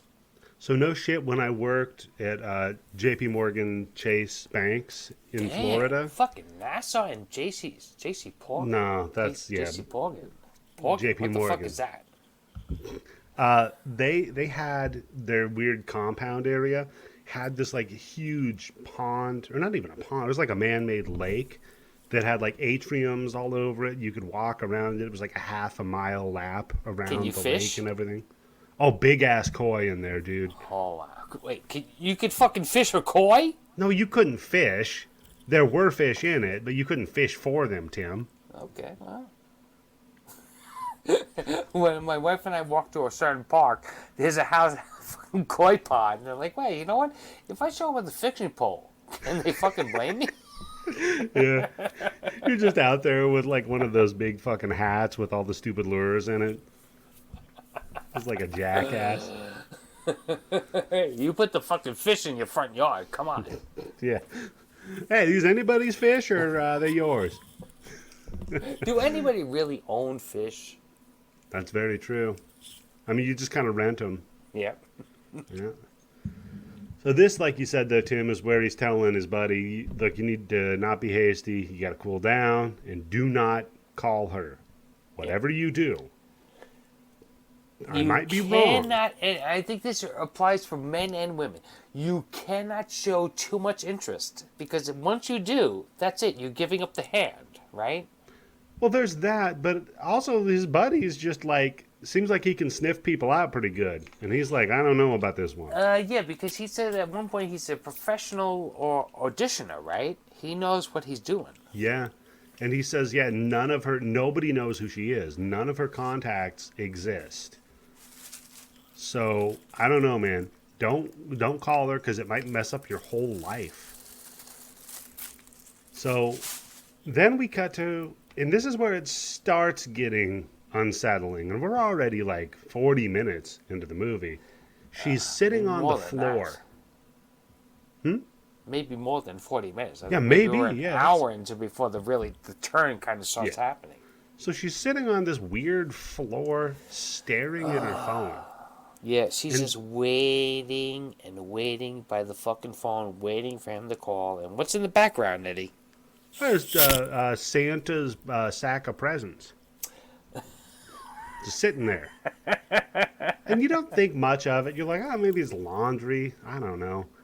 But the way she's sitting, too, it's like, what the fuck? Like somebody put her bones in wrong? Yep. It is, as soon as you see this scene, you know that this chick is fucking crazy pussy. Yeah. You're like, I don't know. Like you said, fatal attraction. Like, I don't know about that. So anyhow, next day, Aoma's taking a day off of work. Says he doesn't feel too good. His housekeeper, Ria's like, you probably should take some time off because, you don't have a wife. Like, you probably should have one of them. Is she hitting on him?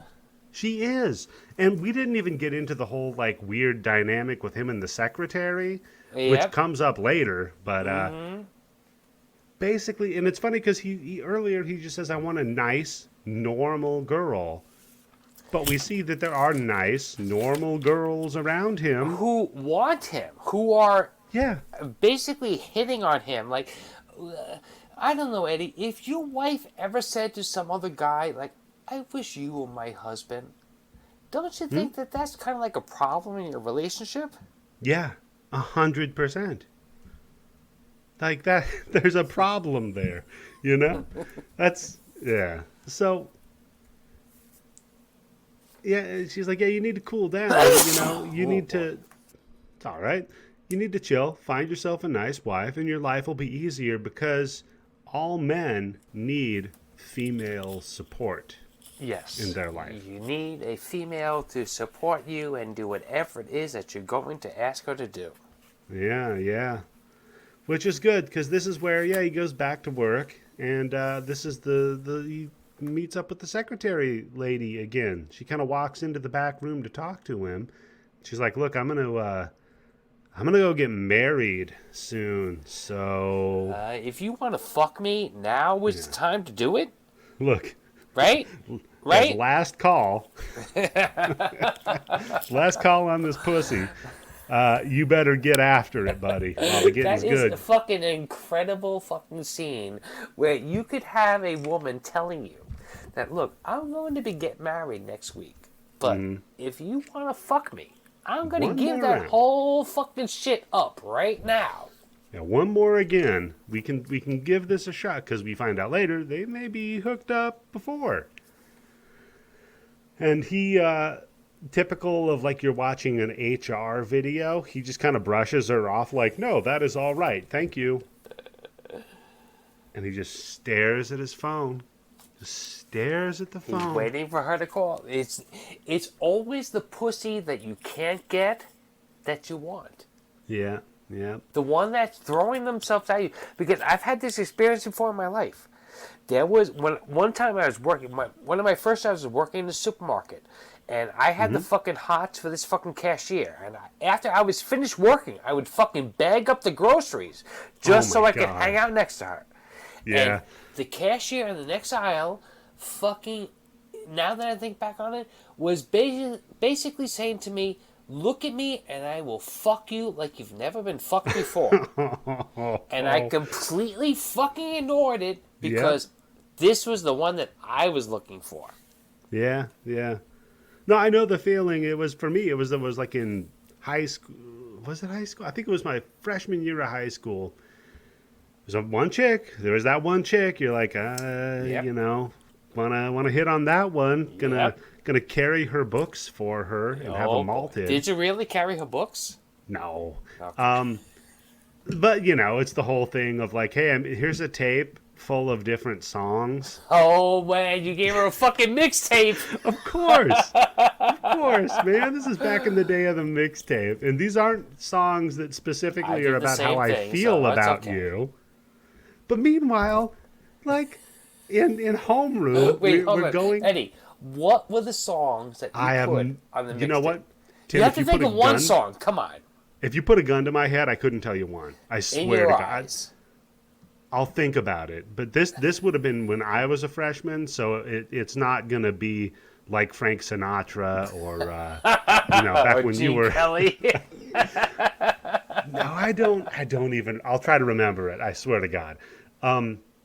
But meanwhile, homeroom, we're like in the library, and there's this chick that just like was hanging out with me the whole time. Yeah. You were like reading like scary stories and shit. Man. And she's just basically like got the silver tray. And you're like, hey, here's my vagina. Go for it. Yep. And you're like, you no. were like, you were talking, and I was like, you know, what can I do to make this ex-girl like me more? Oh, God, what the fuck? yeah, exactly. She's going out with this guy, and he's a real fucking douchebag, and I'm a nice guy. What the fuck? Yeah. Well, I never fell for the nice guy trope shit. Like, how come they never are with nice guy? I never fell for that shit. Yeah, but, I was kind of... My problem was I was kind of the nice guy. I was a little bit too shy to do what every other fucking guy did that got them fucking laid until it was too late. Yeah. So, yeah, he could have banged the housekeeper, and like, she seemed nice. He could have, like, hooked up with the chick that's getting married, but he didn't. No, what does he do? He picks up the phone, Tim. Yep. He picks up the phone. Boy. And at this point, I think we already see at least 2 shots of her just waiting by the fucking phone. Yeah, this is waiting the second for him shot. to call. Okay. But the first shot, she kind of looked normal, a little. She was sitting weird. It was like maybe 2 hours after the first date, but now this is like 13 fucking days after the first date, and she's just sitting there. Yeah. And so, Tim, we cut back to her, and she hears the phone ring. This is maybe one of the creepiest fucking smiles I've ever seen in a fucking movie. The first time I saw this on IFC after midnight, I was like, oh, this fucking bitch, she knows she's got him. That's it. It's over for him. Oh, yeah. Only you don't know how over, Tim. Oh, yeah. Because we get the creepiest fucking smile from her, and the phone rings and rings and rings, and then thank God for whoever the editor is in this. Thank God for whoever framed this, because just all of a sudden in the background, that burlap sack of laundry that we saw, it moves.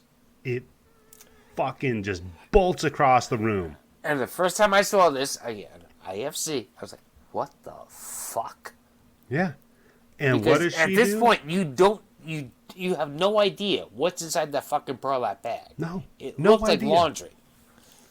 And so, again, my wife had no idea what kind of movie this is. We get to this scene, and she's like, what the fuck? Wait, what the fuck? And at this point, if you would have panned the camera over to me. Hats off to your wife, but this is the scene where she went, what the fuck? Well, before it, she's like, this guy's a piece of shit. The girl's a little bit weird. But at this scene, it's like, all right, the gloves are off now. But he did create The Bachelor before he even fucking realized it, right? Yeah. And if you would have panned over to me on the couch with her while we're watching it, I would have had the same smile that the girl had. But Tim, this bag flies across the room. You hear this crazy noise. And what does she do? Nothing. Nope. Unfazed. Picks up the Completely phone. used to it. Yeah, picks up the phone. Hey, what's up? Oh, you want to go out and have a date? Oh, I didn't think you'd call me. Yeah, why don't we go get dinner or whatever later? At this point, aren't you worried at some point that this guy in the bag, or whoever it is in the bag, spoiler alert, is going to make some kind of sound that you're going to have to explain? Well, she's not worried about that, Tim, and we'll find out why later. Because holy shit.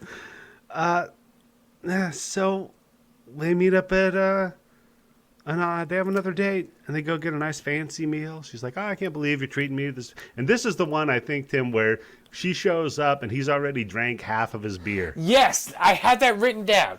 That he already got there long enough that he's already drank half a fucking beer.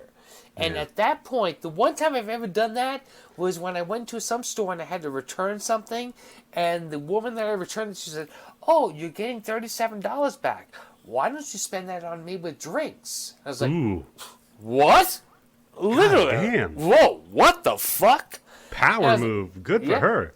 Well, and the story is she didn't show up at the end of the date, so I was drinking all by myself and fucking... shit. What the fuck was it? It wasn't Fuddruckers, but it was something like that. Like Applebee's. You know what? Applebee's sounds right. Yeah. You know what it is she's got this scam cooked up with the bartender. I stayed there for like an hour and a half past when I was supposed to fucking leave, but... Oh, man. And I ended up having a good conversation with some other fucking dude at the bar, though. That's cool. It just shows you, though, us dudes are not equipped to handle being hit on. Oh, hell no. No. When she fucking hit on me, it scrambled my fucking brain. When she said to me, "Oh, you're getting all this amount of fucking money back in credit. Why don't you spend this on buying me a drink?" I'm like... Yeah. What? I had two instances. One confirmed. One it requires unconfirmed, is what Snopes.com would say, of being hit on that stand out in my mind. One of them is a chick I worked with at United Healthcare when I was a claims guy, and she got fired like years before. But I'm just like walking around in a grocery store. She just walks up to me and she's like, "Hey, Eddie." I'm like, "Hey, what's up?" She's like, "Not much. If you ever want to hang out, here's my number," and hands it to me. And I'm like, "Oh, okay, cool." And I just remember I had this thought in my head, like, we were never friends. Why would I want to hang out with her? And now your wife is like saying, "Hey, you stupid dick, you gave her fucking free pussy." Nah, my wife's like, good. She doesn't want any competition. Fuck that bitch. And the second one, I think I told the story, was when I worked at Sprint and I was training the new people, and the girl I was training, Shara, just we're talking, and she's, "Oh, it's a cool tattoo you got." "Yeah, that's cool. Yeah, my clit's pierced." I'm like, "All right, well, anyhow, when you're talking to people, what do you?" Because I just did not know how to approach that. How do you follow that up with your clit is pierced? So like, "Hey, you know what? I don't quite believe you." Again, that one I should have been. Nah, no, it isn't. Look, I don't care what fucking year it is. Men are not used to women fucking hitting on them. And if you're a woman and you hit on a guy, you're guaranteed going to fucking scramble his fucking brain for at least 10 or 15 seconds before he realizes what's going on. And by that point, he's already talked himself out of your pussy. That's true. If you want a guy to not hit on you, hit on him. That's right. And he'll leave you alone. Oh, God, I wish that was true. Shit. That is the fucking perfect thing. Women, whenever you go into a club or bar, just hit on every single fucking guy that you see, and you'll be left alone for the rest of the night. Yeah. Nah, just go hang out at a gay bar if you want to hang out, get some drinks, and not be bothered. That's the move. That's a good idea. Yeah, that's right. Yeah. I had a friend who did that. And it was a woman, it wasn't a guy. So, they're at the date. Wait a second. If you're a guy. If you're a guy, gay. don't go hang out at a gay Why bar. not? You get fucking free drinks and you don't have to do anything. Well, if you don't want to get hit on, I'm saying. Yeah, I don't care about getting hit on. Buy me a fucking beer. I don't have to do anything, right? That's true. Yeah. If you want to get free drinks, but you remember you have to be attractive, though. That's the other thing. Well, I could just show off the back hair I have, right? The back, dude. Don't even get into it with fucking back hair with me, dude. I'm slowly I'm lucky turning I into a don't have that werewolf. yet. Slowly turning into a werewolf. I'm waiting for the fucking ear, my ear to grow fucking hair. Oh my god, I have hairs that grow out of the back of my ear. Damn. I didn't even know that was possible. So, yeah, that's how hot I am. And they're having their fun date. And so she mentions to our boy, hey, I work at this bar to support myself. It's called the Stonefish. And he's like, that's cool. That movie we were talking about is not going to get made, so I hope you're cool with that. And she's like, yeah, I'm kind of cool with that. By the way, let's Yeah, because she talk. says that she always knew that she wasn't going to be able to make it as an actress. She just did Yeah. it anyway. Yeah, and then she starts talking about how shitty her life was for a minute, and then he gets even more into it. So, Because what you want is a damaged woman, right? Because Right. that makes it easier. yeah, lower expectations, just like the Mad TV sketch. So he goes home and he's talking to his son, and his son's he's like, he tells the son, I'm gonna go away for the weekend with that girl, and I'm gonna propose to her. She's like 24, and the son's like, wow, that's cool. She's like my age. She's probably really hot. I should probably Maybe this could be some kind of Japanese porn. yeah, maybe. I wouldn't know. Hachima. It's pixelated, and so I can't tell. By the way, you might want to. Can I take a look at her real quick first, Dad? Because she might be beautiful, but those are the ones that can fool you. See? Crazy pussy. And I just wrote down here, yeah, they can. That's why I'm married. Damn it. Sweating my ass off up here. You better hope she's not listening to this fucking podcast. Huh? I inadvertently called her beautiful, or advertently. Is that what advertent, or is it just inadvertent? I think it's inadvertent, right? I'm It's like turning because into you do Andy something Rooney. by accident instead of on accident, right? But the opposite of inadvertent, would that be advertent? Ask me when I'm not drunk. Okay. Just like intentionally, would that be tensionally the opposite? Anyhow. So they go off to a cool resort. And it's off at the beach, Tim. And the waves are crashing, and it's all beautiful. And then he's sitting at this table, and he's like, man, we got like some time before dinner. I don't really know what we're going to do before dinner. I know the chef. He cooks dinner, but he's kind of got a foul mouth. Anyhow, there's a museum. Yeah, and what she the fuck is up with the foul mouth comment? Really? Is that it a like when you go to bad rap? Benihana's and like guy chopping up the fucking onions and make the fucking onion volcanoes like, oh motherfucker. Holy shit, look at that fucking cocksucker. Or is it like he's got bad breath? Or like you said, it's like a Dick's Last Resort kind of place. I think what it is probably what it is, if you're going to work at one of those places, you want to be the least attractive guy, right? So you help your customers get laid. If the chef is really hot and like young, she's going to be looking to him. Yeah, you got a the old wingman. fucking That's a man good that she's point. with. It's a good. You got to be like scarred, some big serious. Yeah.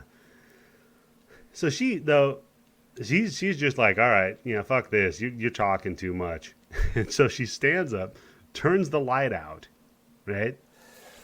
Oh boy. Yeah, here's another thing where it's like, dude, read the fucking room. Yep. Read the room.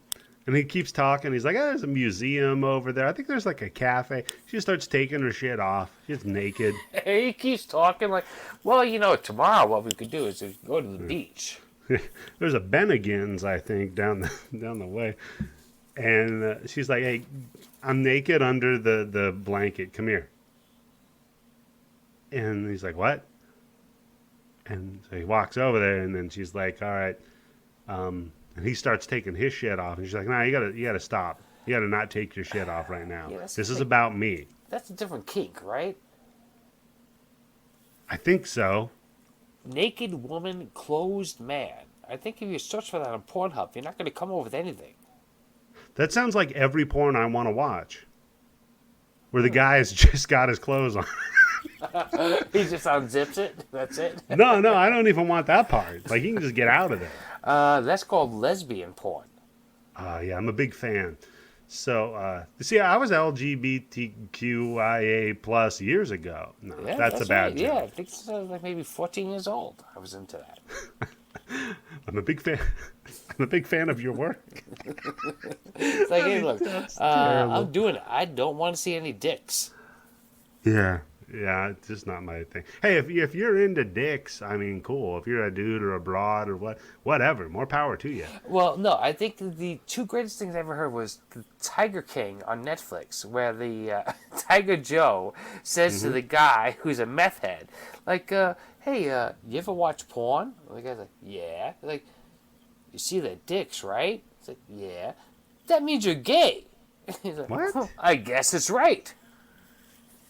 What? Yep. I never watched the show. What? You never watched fucking Tiger King on Netflix? No. Everybody watched it, and I was like, I'm not going to watch it. Oh, come on. Everybody watched it for a fucking reason. Okay. It is I'll the have to... craziest fucking shit you are ever going to fucking see. And then the next thing I had was when I was working in a pet food store in the village. And the guy who owned the building that was the landlord for my pet food store and the building above us was gay.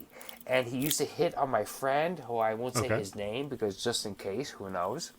And my friend, who won't be named Mario, was completely oblivious to it. And I had to tell him, like, dude, the guy is gay and he's hitting on you. He's like, what do you mean? I'm like, well, he said to you that he asked you out on a date. And you're like, I don't know. And he's like, well, you know, we used to have a friend who didn't know that he liked Chinese food. And he always used to say that how much he hated Chinese food. Then we asked him one day, did you ever try Chinese food? And he said, no. Then he tried Chinese food, and he loved it.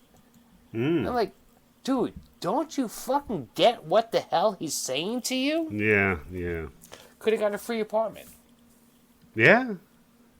And in New York, apartment, that's expensive. That's a lot. In the East Village? Yeah, because he was a supposedly retired police captain, and he owned 3 buildings in the East Village. Good Lord. Yeah, how does that fucking happen?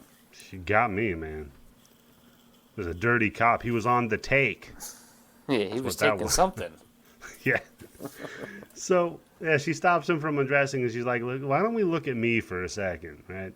Because I'm all fucked up on my legs. I got these crazy scars you've got to look at that are gross and terrible. And I see them, I'm like, that's nothing. I was going to say, yeah, I mean, is that the worst thing that a fucking hot chick could show you that you'd be like, you know what? I'm going to put my dick back in my pants. Look, man, we all got our problems, all right? I'm just saying. I couldn't get it up for me. I know that. All right? So That's I'm a just good saying, thing. we all got our problems, man. So he's down, though. He's like, all right, look, we're cool. And he starts taking his shit off, and she's like, all right, but here's the other thing I'm going to throw at you. Here's the other curveball, Tim. You got to love only me. Just me. And nobody else but me. Yep. This is when the flags should be going up all red all over the place, right? He's just looked at her vagina, Tim. You think he's Well, thinking? see, here's the thing is, because Eddie, as guys, we could all attest to, once you see that pussy, you're not thinking. Whatever the fuck you have to agree to, whatever the fuck you have to say, you're not going to fucking go against that and fucking give up that pussy that's right in front of you. So, yes, you know what? I love you more than I love my son. I love you more than I love my dead wife. Give me some pussy. Well, he's not even, I don't think he's even necessarily thinking that. I think what he's thinking is, yeah, I'm not just trying to hook up and then hook up with the next chick. I actually want to marry you. Because he told his son, I'm going to marry her. I'm going to offer to marry her. In his mind, Eddie, this is his perfect woman, okay? Yeah, this is This is the woman that is replacing his dead wife. Literally replacing. Yes, Like, because his dead wife was into fucking piano and ballet, and she has the same fucking thing. And point for point, she's matching his dead wife. I know that we didn't cover it really that much, but everything that his dead wife was, she is that. Plus, she's 24 fucking years old. which is probably about the age the wife was when she died 7 years ago. I don't know, because the Give wife or looks take. like she's kind of a little bit older. Yeah, So, maybe. Close. but whatever it is you are meeting at, you are 50 something years. I think, what did they say? He's 55 years old. You are meeting your wife, basically, but now she's 24 years old. So how Yeah, do you not just get hypnotized by that? Yep. So, of course, he's like, yeah, of course, duh. Climbs into bed, and that's time for fucking. And I gotta mention here, it's shot very tastefully. They don't have any showing of nudity, or it's not gratuitous sex or anything. Especially for this director, you just would, if you've seen his other movies and seen what he's done, you would just think that this would be like a fucking all-out fuck fest. But very it's tasty. very chaste.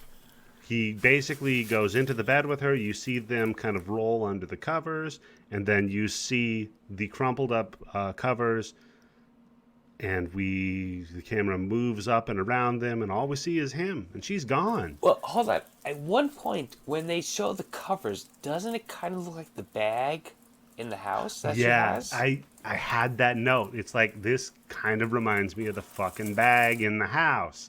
Little precursor to what's going on.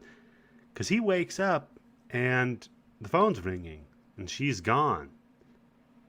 And he answers the phone and they say, hey, this is a weird thing that a hotel would do, but we're going to tell you that the girl you came in with is gone. Wait a second, yeah. I have this written down. Wait a second. You check into a hotel, and what is checkout time? Like 12 o'clock? Yeah, usually 11. Okay. Sir, the prostitute that you called that showed up last night, she left at 7 o'clock in the morning. Do you want to stay until 12 o'clock, or would you like to stay an extra day? So, this is kind of explained in the novel, in that, kind of spoilery, but we're going to get to it. She drugged him that night, and that's how she could get out. And the drug that she uses in the novel is described as having mild hallucinatory properties. Okay, that makes sense. So okay. that's why after this scene, he starts kind of hallucinating yes, bit. because I think at this point it goes kind of back to the original part where I think they're sitting in the restaurant, right? Yeah, they have a little bit of a feed, or they go back to that a little bit. And then after that is him going back to his office to try to find her, right? So he goes back to the office. He talks to his buddy. He's like, you got to help me find her. Buddy's like, nope, done. She vanished. She vamonos. Good. Yeah, she's crazy. She's out of her crazy pussy. fucking Come on. mind. Yeah. Too late, had sex. You're done. Like, go. You won. Leave. He's like, all right, I'm not gonna leave though, and fuck you, by the way, my friend. Fuck you. Well, again, as a guy, you don't listen to your friends when they're telling you this chick is no good for you. This chick is fucked up. She's gonna fuck you over. This, that. You don't listen. No, because your biology, Tim, is set up to kill you. Like, well, yeah, it goes back to the thing with Percy Sledge, when a man loves a woman. Yep, it's the what we were kind of talking about with Faustus in Rabbit. It's the combination of the Eros, the life instinct, and the Thanatos, the instinct to destruction and to kill yourself. They're intertwined. You have to go out, reproduce, and die. And that's where he's stuck at now. Everybody be damned. He's going to go find his woman. And boy, does he go find his woman, because the first place he goes, the dance studio. And you want to talk about deserving to be fucking killed? This place looks like it's in the asshole of Osaka. Oh my God, gross building, boarded up. Dust all over the fucking place. Looks like shit. just gross. Just leave. But no. Because he hears A piano playing. a piano playing. So he breaks in, like you do. Again, these horror tropes of making terrible I think decisions. In Japan, if you hear piano playing, it's okay to break into the place. Yeah, no, that's true. I remember that. So next time I go to Japan, you better not be playing piano when I'm coming in. Wait, you like that fucking old, what was the serial killer in New Orleans? The Jazz Man? The Axeman of Yeah, New the Orleans. Axeman. Oh, fuck, Eddie! Oh, shit. Oh, that's one of my favorite serial killers. He just told everybody to play jazz, and if they would play jazz, he wouldn't come and kill them. And you couldn't walk on a street in New Orleans without hearing jazz. So right now, Eddie the Axe is telling everybody to watch Audition. Otherwise, your fate is in your own hands. Yeah.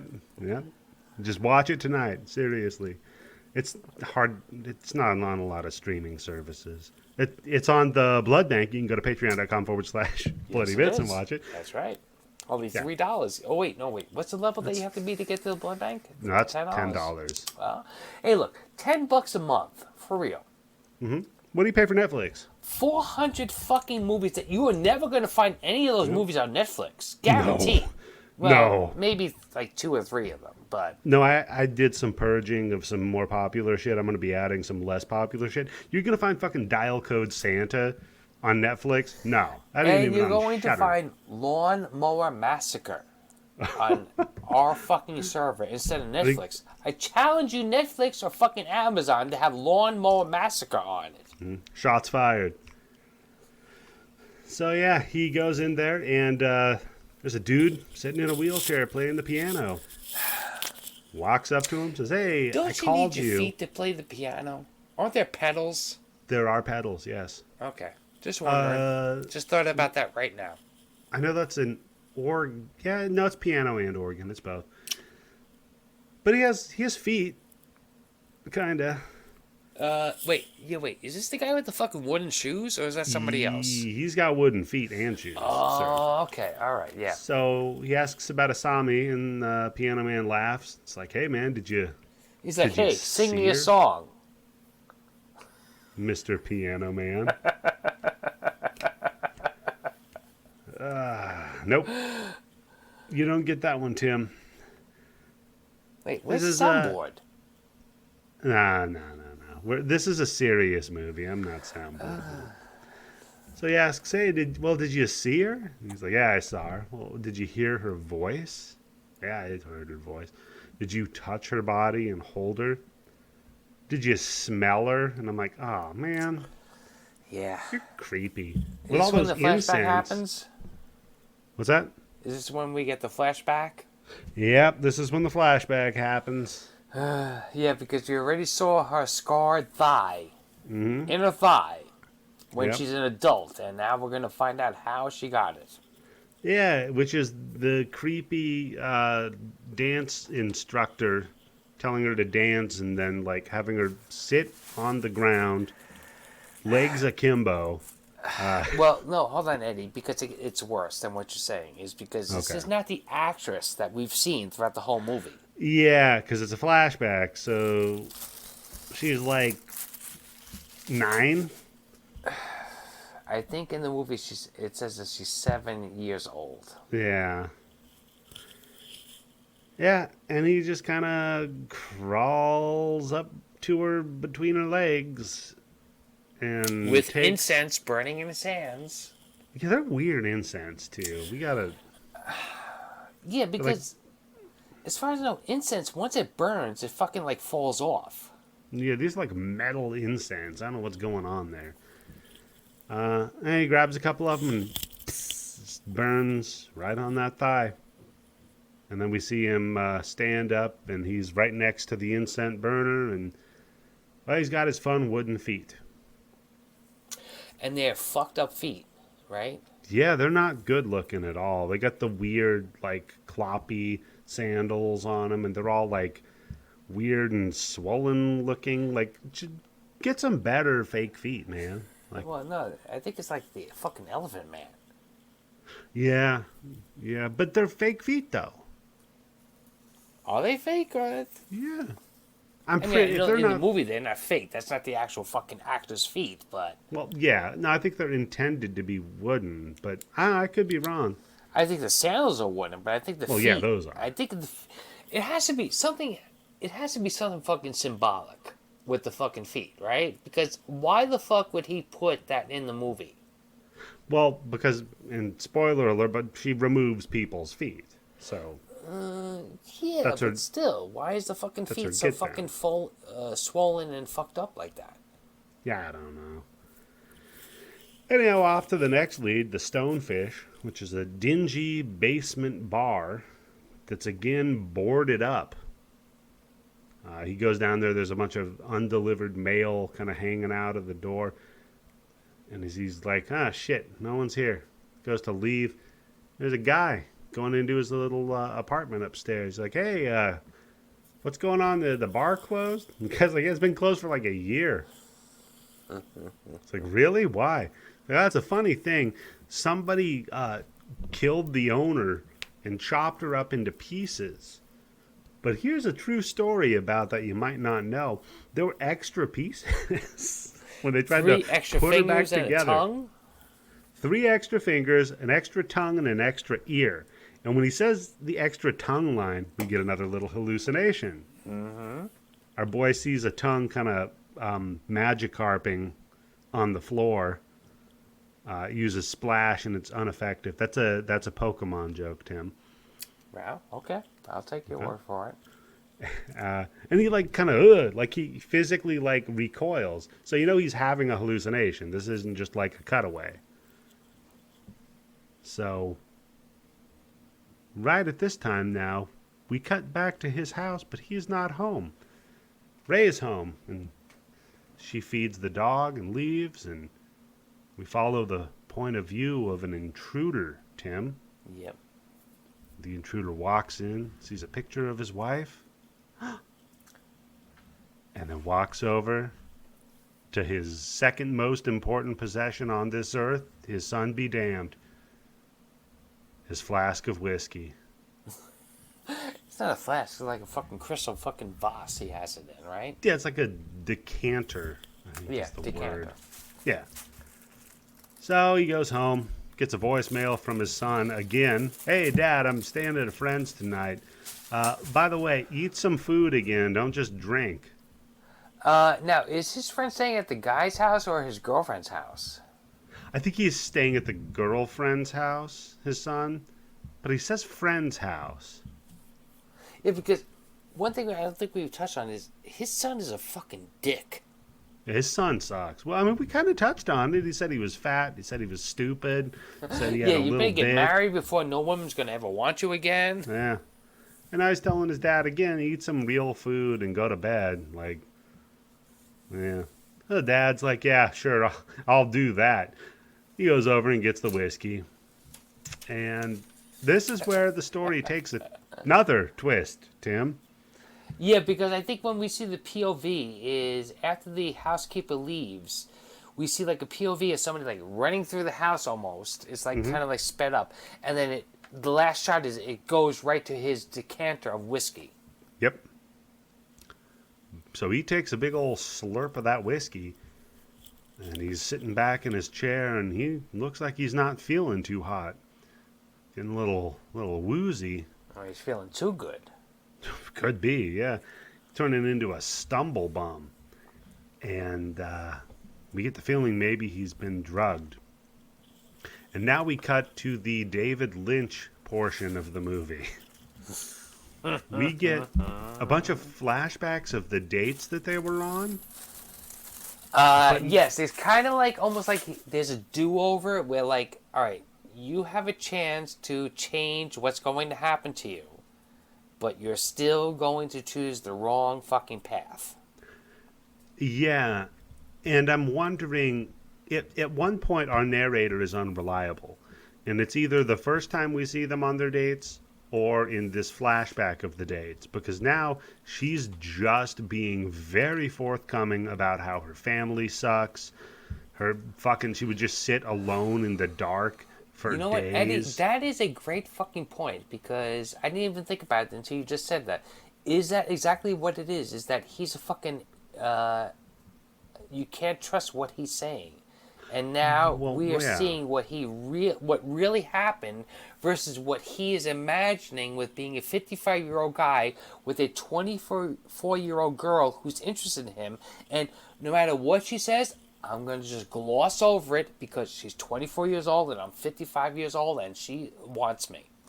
Yeah, that you wonder if those first date sequences we saw was just the dopamine in his brain clouding it. And we didn't hear her talking about her abusive fucking uncle or her shitty fucking aunt or her family abandoning her. That's fucking something to bring up on the first date. I mean, I've had that happen to me, and I was just like, Oh, God. well, I guess we're not fucking tonight when you tell me about your uncle what the fuck happened. But that's still a weird fucking thing to bring up. So it just flashed in my head. You've seen the movie Dirty Work, I'm sure, right? Mm-hmm. My favorite scene, one of my favorite scenes in that is when Artie Lang's character is in the bar hitting on the chick at the very beginning. And he just walks up to her and says, "Hi, I live with my dad."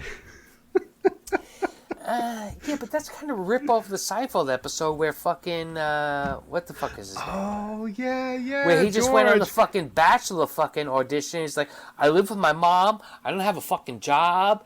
And this and that. And all the fucking women are fucking bidding for him left and right. She's like, "Say." Yeah, He's no, like, that's here's a true, guy who that's tells true. it like it is. Yeah.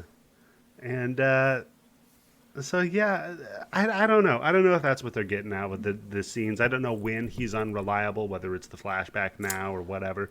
I think at this point you can pretty much say that he's an unreliable narrator because if this is what happened or this is what even...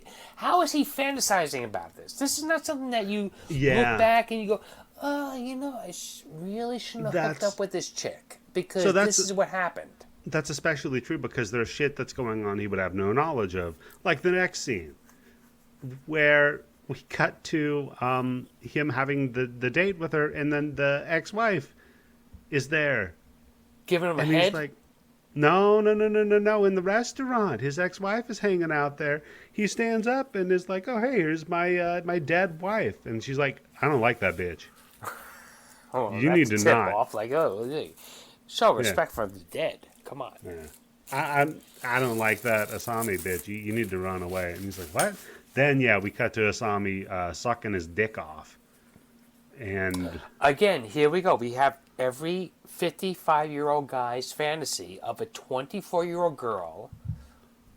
Well, I think Tim, we can this is agree. starting to get cathartic for you. She might not be beautiful, but she is a striking woman, right? Yeah. So if you're She's a model. 55 and you have 24 and your wife is dead and she's telling you, I want to do whatever is going to make you happy, you're going to fucking buy into that 100 fucking %. Yeah. Well, but what happens when you look down and it's not her anymore and it's the secretary? Wait, no, hold on. Don't we go from the secretary to somebody else? Yeah, so first it's Asami, then it's the secretary, and this is where we get the, hey, we hooked up once, and I thought it was more, and he's like, yeah, sorry, I feel bad about that, my fault. Then who do we cut to, Tim? Is it the son's girlfriend? Yeah, it is the son's girlfriend. In her fucking high school uniform? Yeah, in the high school uniform, and I'm like, oof. Which I don't know how I know or how you know what a Japanese high school uniform looks like, Eddie, but No. we're just assuming. I remember it from Sailor Moon. Oh, okay. I'm learning from No. Pornhub. Fuck that. So, anyway, she's like, hey, you got a hard I'll fucking on. put it So, out there. Pornhub. you know, you want me to do this. It's all good. And then it gets bad. Because he pushes her away and he tries to run away and he stumbles over a bag. Yep. And the bag's got our best friend in it, Tim. So again, where is this happening? The bag is in her house, right? Yeah. So is This is David Lynch, Tim. Yeah, okay, all right. This is Eraserhead. Somebody's jerking off thinking about this right at this moment. Yeah, Blue Velvet. He's got a PBR, and what's his name giving him a phone call saying, I'm at your house, at the same time from Lost Highway. So... Talk about one of the all-time freakiest fucking scenes ever. I fucking love that scene. That and the scene from Mulholland Drive at the diner. Holy shit. See, I'm not too much of a fucking fan of his movies, but that fucking Lost Highway scenes where he fucking calls a house and Robert fucking Blake answers is like, what the fuck? Yeah, Robert Blake, that's right. You've gotta see just the diner scene from Mulholland Drive. It's insanely good. Yeah, because I think, isn't that after Robert Blake killed his wife? Allegedly. Oh, isn't he dead? Is he dead? Yeah. Yeah, okay, yeah, that's when he killed his wife. He did it. Fuck that. Sue me. Yeah, Go ahead, Robert Blake's estate. Sue me. He fucking did that shit. Oh, but he was in one of the He best left his gun in the fucking shows. restaurant and he had to go back for it. Fuck that shit.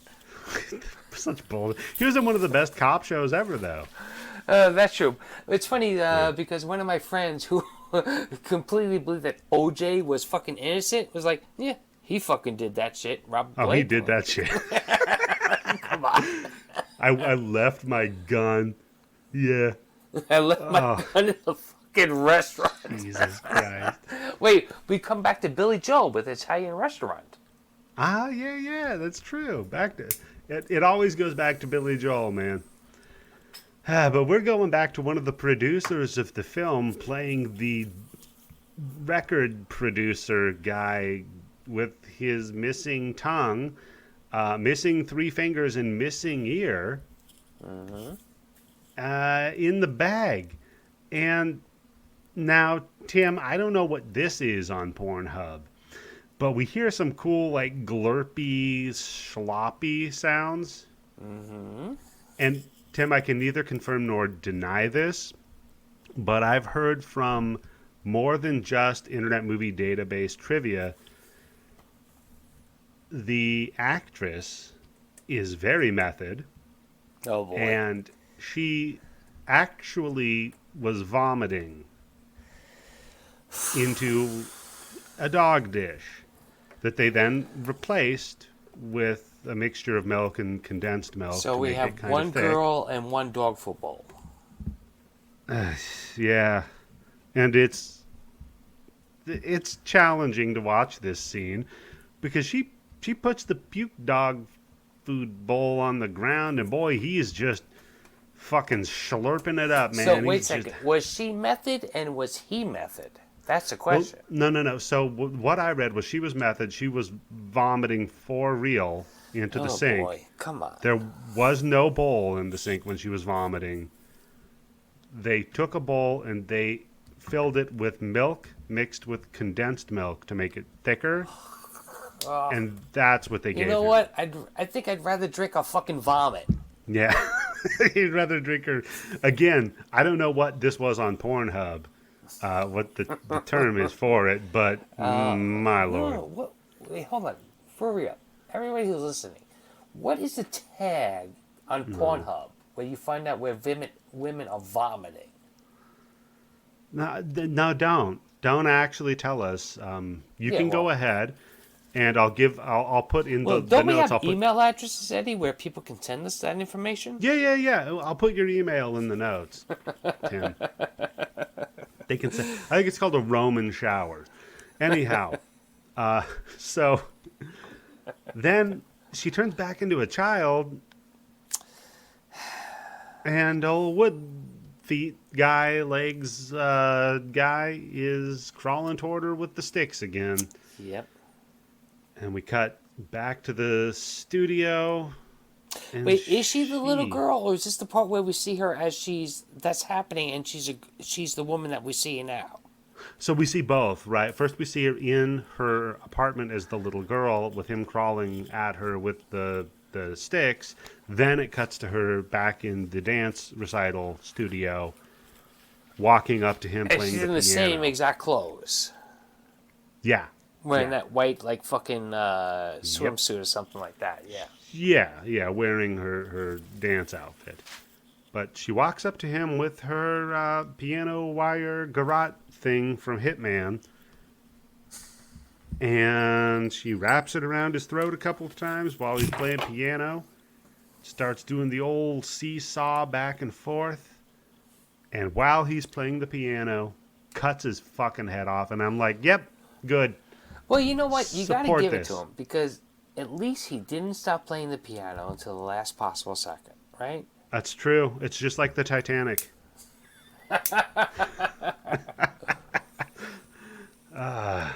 So now we snap back to reality, where our hero is laying on the floor in his own home.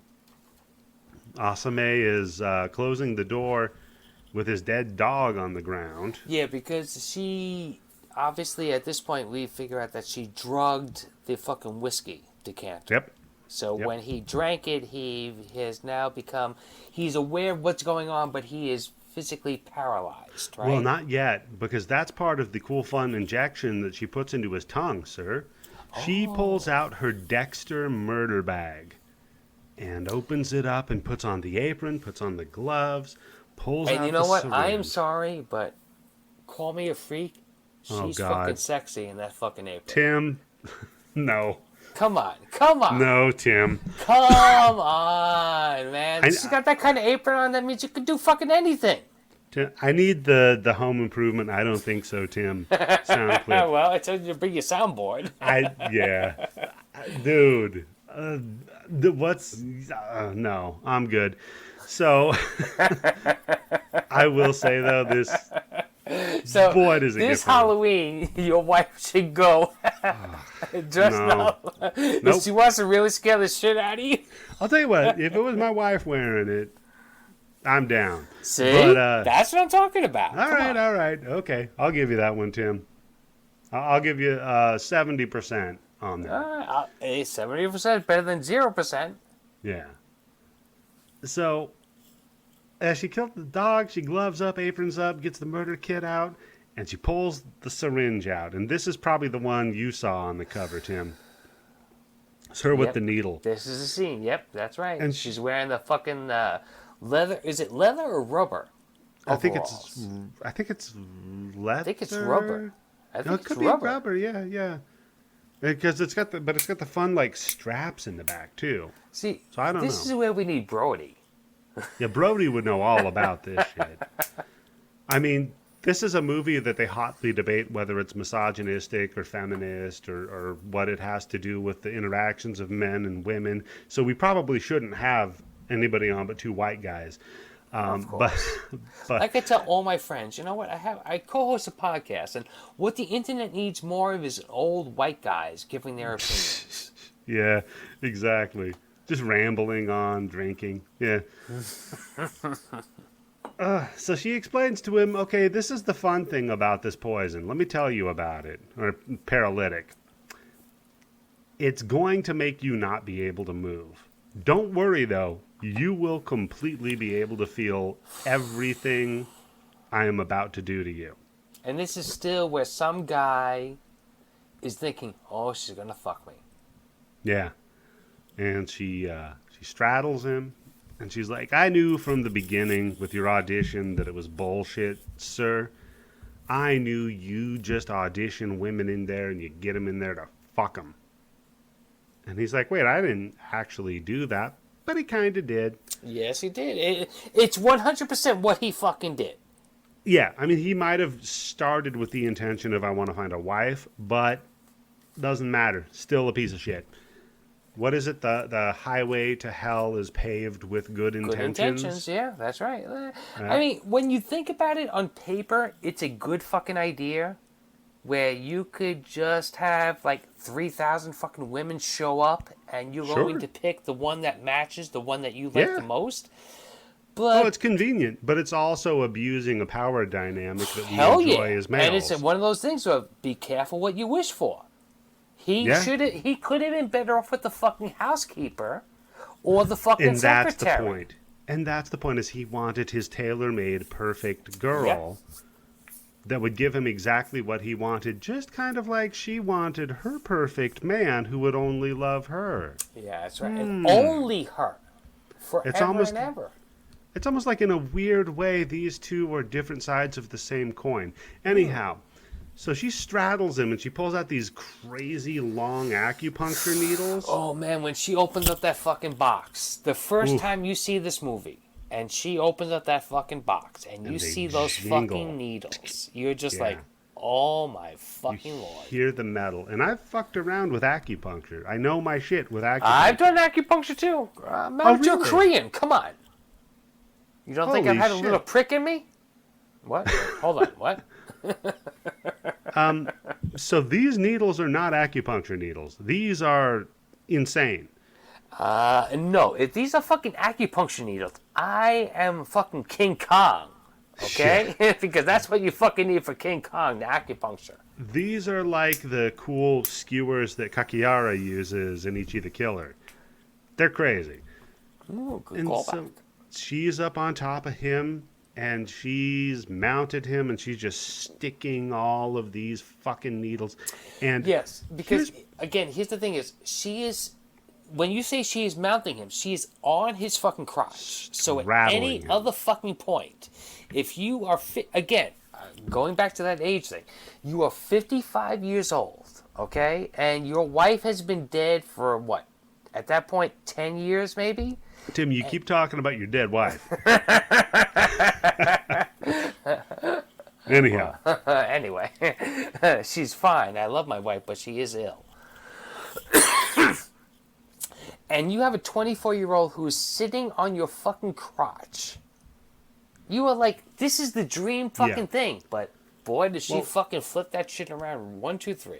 Yeah, because it's the image that it evokes is sexual, but it ends up that we're flipping, like you said, on its ear. She is repeatedly penetrating him. She is penetrating him, and how do you have it? How are you pronouncing it, Eddie? It's Kira. See, I have tiki tiki tiki. Oh, no, it's Kira, like almost like kitty. And it's I looked this up because it means a few things. Go ahead, because I was going to say, in all the Japanese porn, I've never heard this. Okay, Kira means deeper. Yeah, which you would think in Japanese porn I would have heard that. It also means. It's like onomatopoeia, you know, like paku paku means chew chew or bite bite. That's where Pac-Man comes from, is paku paku. So it's onomatopoeia for cut. Whatever it is, it's whatever it breaks down to is the common denominator is something is fucking you up. Yeah, yeah, deeper and cut. And so, but she's doing it in a sing-songy, very jovial, youthful, exuberant voice. Again, if it's any other thing that's going on, she's doing it in a sexy way, right? Mm-hmm. Yeah, he's got clowns to the left of him, jokers to the right, and here they are stuck in the middle of him. Because this is some torture. And what I love about this, you don't actually see her sticking the needles in that often. You don't need to. That's what makes it worse. It's Jaws, sir. You don't see it. It's the sound. And it's fucking horrible. And she sticks them all in there, and his whole chest and stomach are lined with them. And I'm taking a while to describe it because it's literally the last third of the movie. Yeah, because I think at this point I pause it, and it's like there's 40 fucking minutes left in the movie. Yeah. And I'm like, whoa, we're already here? Yep. And then she climbs up higher on him and smashes all those needles further into his chest. And I'm like, oh, yes, God. because she's... no, hold on. She doesn't climb up. She scoots. Yeah, scoots on up. Okay. She's like, now you do me. And then the needle in the eye. Not the eye, but the loose skin under the eye. Yeah. And I had my headphones on for this. I don't know if you did, Tim. Mm-hmm. But there's like a popping noise. Yep. It's like, it's you have to hear it to really understand it. It is just the best Foley artist. I think maybe the Foley artist really stuck this into somebody's fucking eye sockets.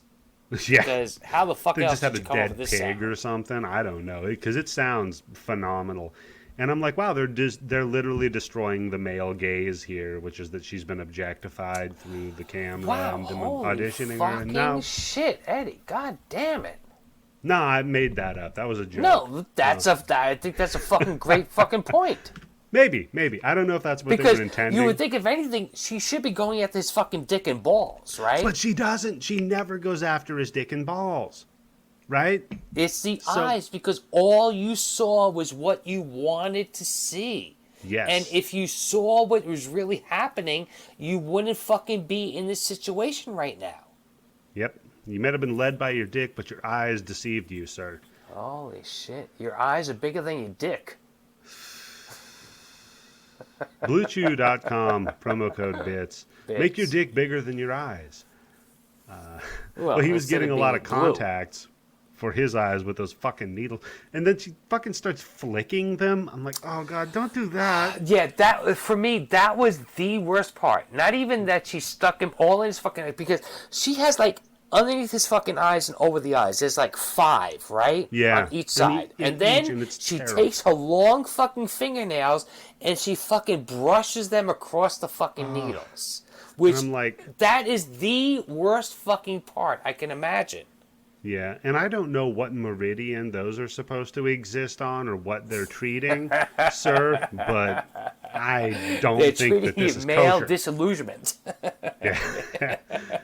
So, right about now, she's like, all right, now we're going to have some fun.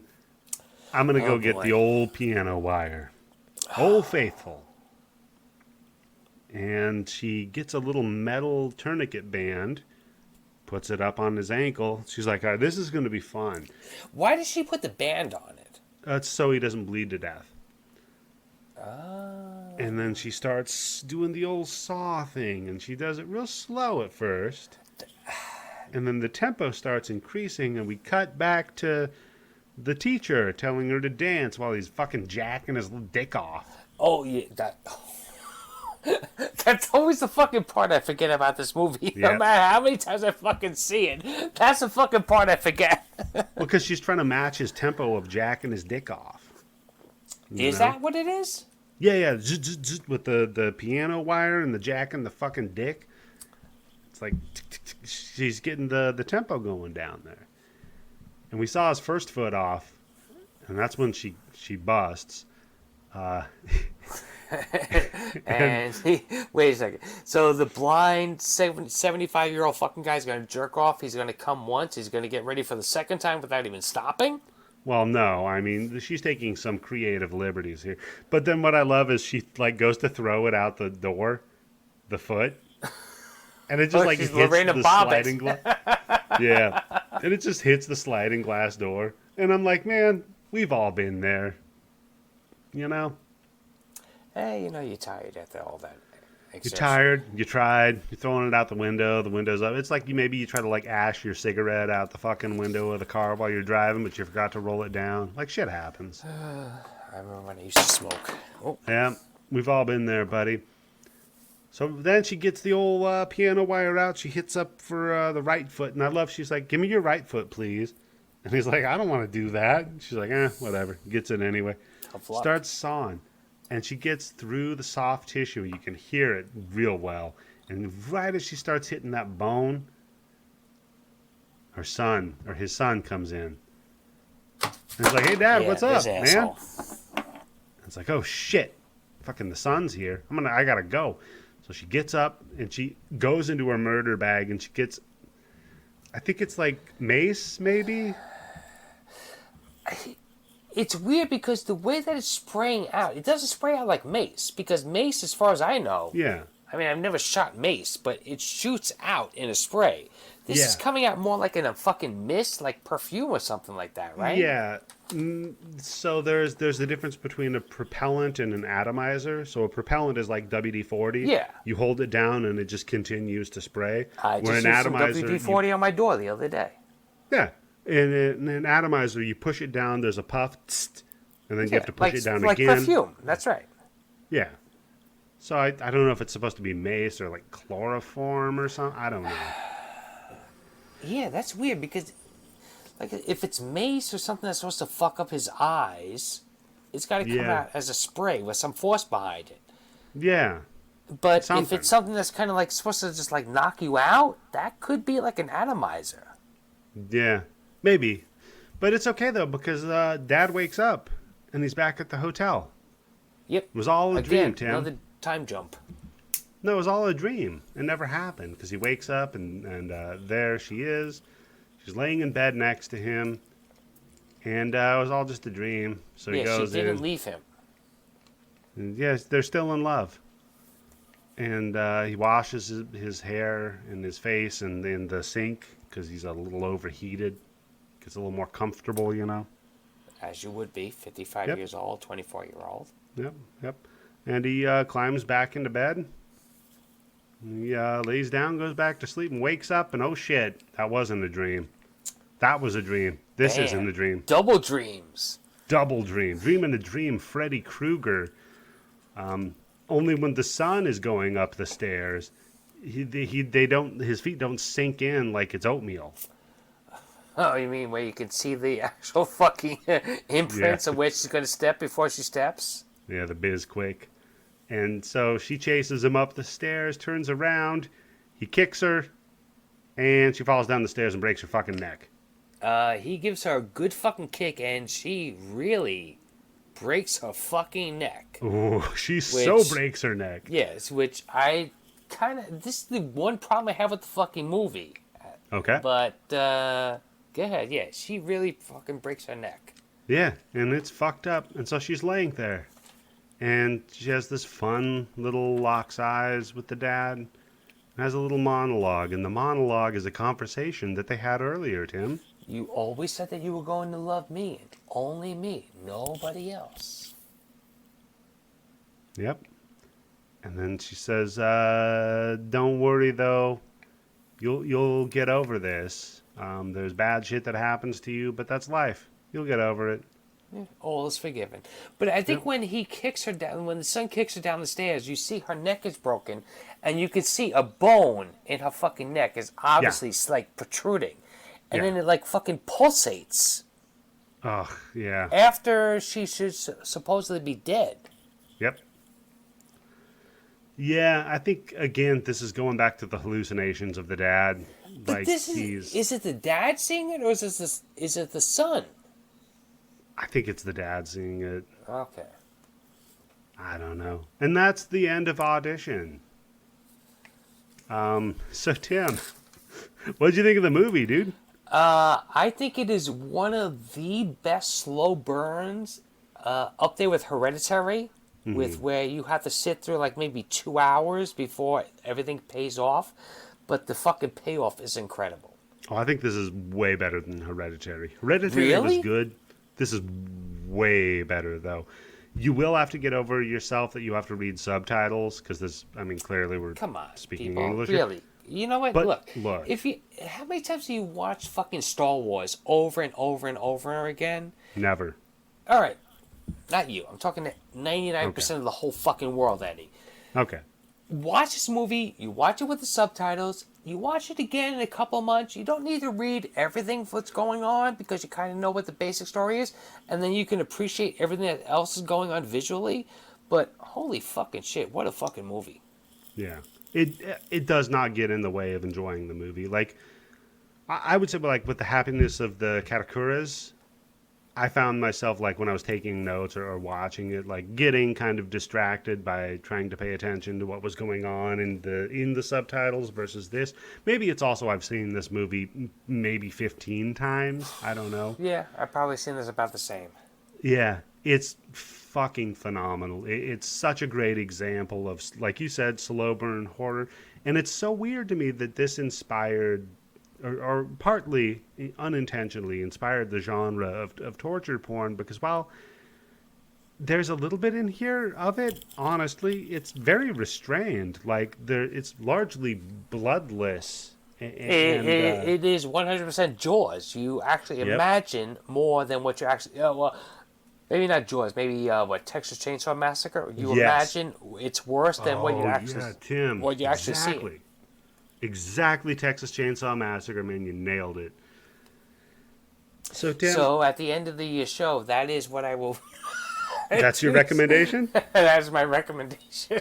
That's good. I was going to say, honestly, that my recommendation, and it's something, stay tuned, might come up later, is Old Boy. Oh, yeah. Come on. It's I'm going to say it only right here, similar. we need to do all 3 of that fucking trilogy, even if it's bonus episodes, only Patreon members. Yeah, of course. Pay I mean, we're $3 doing the fucking Crank dollars series. a month and get your fucking Patreon membership going, and you can listen to us do the whole fucking Old Boy, Sympathy for Mr. Vengeance, Old Boy, and Sympathy for Lady Vengeance trilogy. Yep. You know what, Tim? I'll give you 3 requests right now. Wow. We'll throw it on the fucking You are Patreon. the anti-Mike. Thank the you very anti-Mike. much, Eddie. Yeah. I just have to be the fucking co-host of a fucking podcast to get my picks on. That's what the secret is. Yeah, 100%, Tim. And you can go to that Patreon at patreon.com/bloodybits and subscribe. Like I said, this month we've got 2 episodes coming out on Crank and Crank 2. Oh, fucking God. That's going to be great. I mean, not going to be. It is great. It was amazing. I already know what happened. Yeah, I barely remember recording Crank 2. I was so fucked up. That's how most of my podcasts are. Whenever I hear something that came up, I was like, wait, what? I'm on that fucking show? So, but a little behind the scenes on that one is I have asthma, and it sucks because of like dust allergies. So I finally That's was what you able meant to. the other fucking day with your. Okay. Yeah. So I was able to do the Blue Chew equivalent of going online and ordering my inhalers. And they've kind of fucked with my voice a little bit. I kind of feel like I have to clear my throat a lot. But before I got those inhalers, there are these tablets called Primatene. Tim, I don't know if you've ever heard of Primatene. Why does that name sound familiar? Yeah, it's the stuff that makes meth. Because I watched Breaking Bad. There you Yeah, so I had to pop a couple of them before we recorded Crank 2 because I was coughing up a storm. And my word, you can tell. So I think that about does it, though, for this episode of the Bloody Bits Horror Show. Again, thank you to all of our Patreons. We honestly, you're paying mostly for the hosting. We're having a lot of fun doing this for the most part, Hey, Tim. look, if I am having a fucking blast doing a fucking podcast, Yeah. and if people want to pay me even one fucking penny to do that, I am one fucking penny richer and 100% happier. And honestly, I want 1,000 listeners for every Patreon that we have. I want to be able to just go out and create things for people to enjoy while we're all fucked in lockdown. So And beyond. thank you. Hopefully we're not locked down for more than another 8 months? Oh God, I want to get that vaccine. I signed up at work because they had a little survey for us essential workers. Yeah, well, let me ask you a question. What Yeah. happens if you get the shot that you're supposed to get in 2 doses, and you get the first dose, and 2 weeks or whatever it is, a month later, you're supposed to come back, and you don't get that second dose, and you have to wait, because right now the whole fucking problem is that there's no fucking reserves. Yeah. So all the people who got the first dose, there's no guarantee they're going to get the second dose when they're supposed to. So if you get the first dose, and then maybe, because everything's fucked up, whatever, Democrat, Republican, state, whoever, because it's fucked up, you have to wait instead of 3 weeks, you have to wait 2 months. Does that fucking make the virus stronger? Yeah, I don't know. I'm not an epidemiologist, so Somebody I out don't there know. listening is. I hope we figure it out, though. I really do. So, Tim, thank you for recommending this movie, dude. It's like I said, I've seen it before. I love this movie. It was a pleasure to watch it with you again. For the umpteenth time. Next week, Tim, my recommendation, Spiral? my pick, Uzumaki, Spirals. Okay, finally, because I almost watched I almost watched that movie this week instead of Audition. Hey, it could have been worse. You could have watched, what was it, Laser Force or Laser Blast? Yeah, thank you, Candace. Because I had the right name of the fucking movie we were supposed to watch for the grind binge. She's like, no, it's not that movie. It's something else. I'm like, No, it's laser fucking whatever. Surprise. Thanks a lot, Candace. God You got damn, your Cam. shout Yeah, out at that's the right. end of the show. We haven't talked about you in a long time in a podcast setting. So, Yeah. what's up with Candace? When's she going to I be don't on next know. time? I don't know, Tim. Probably a bonus episode, but I do know one thing. This is how I end it.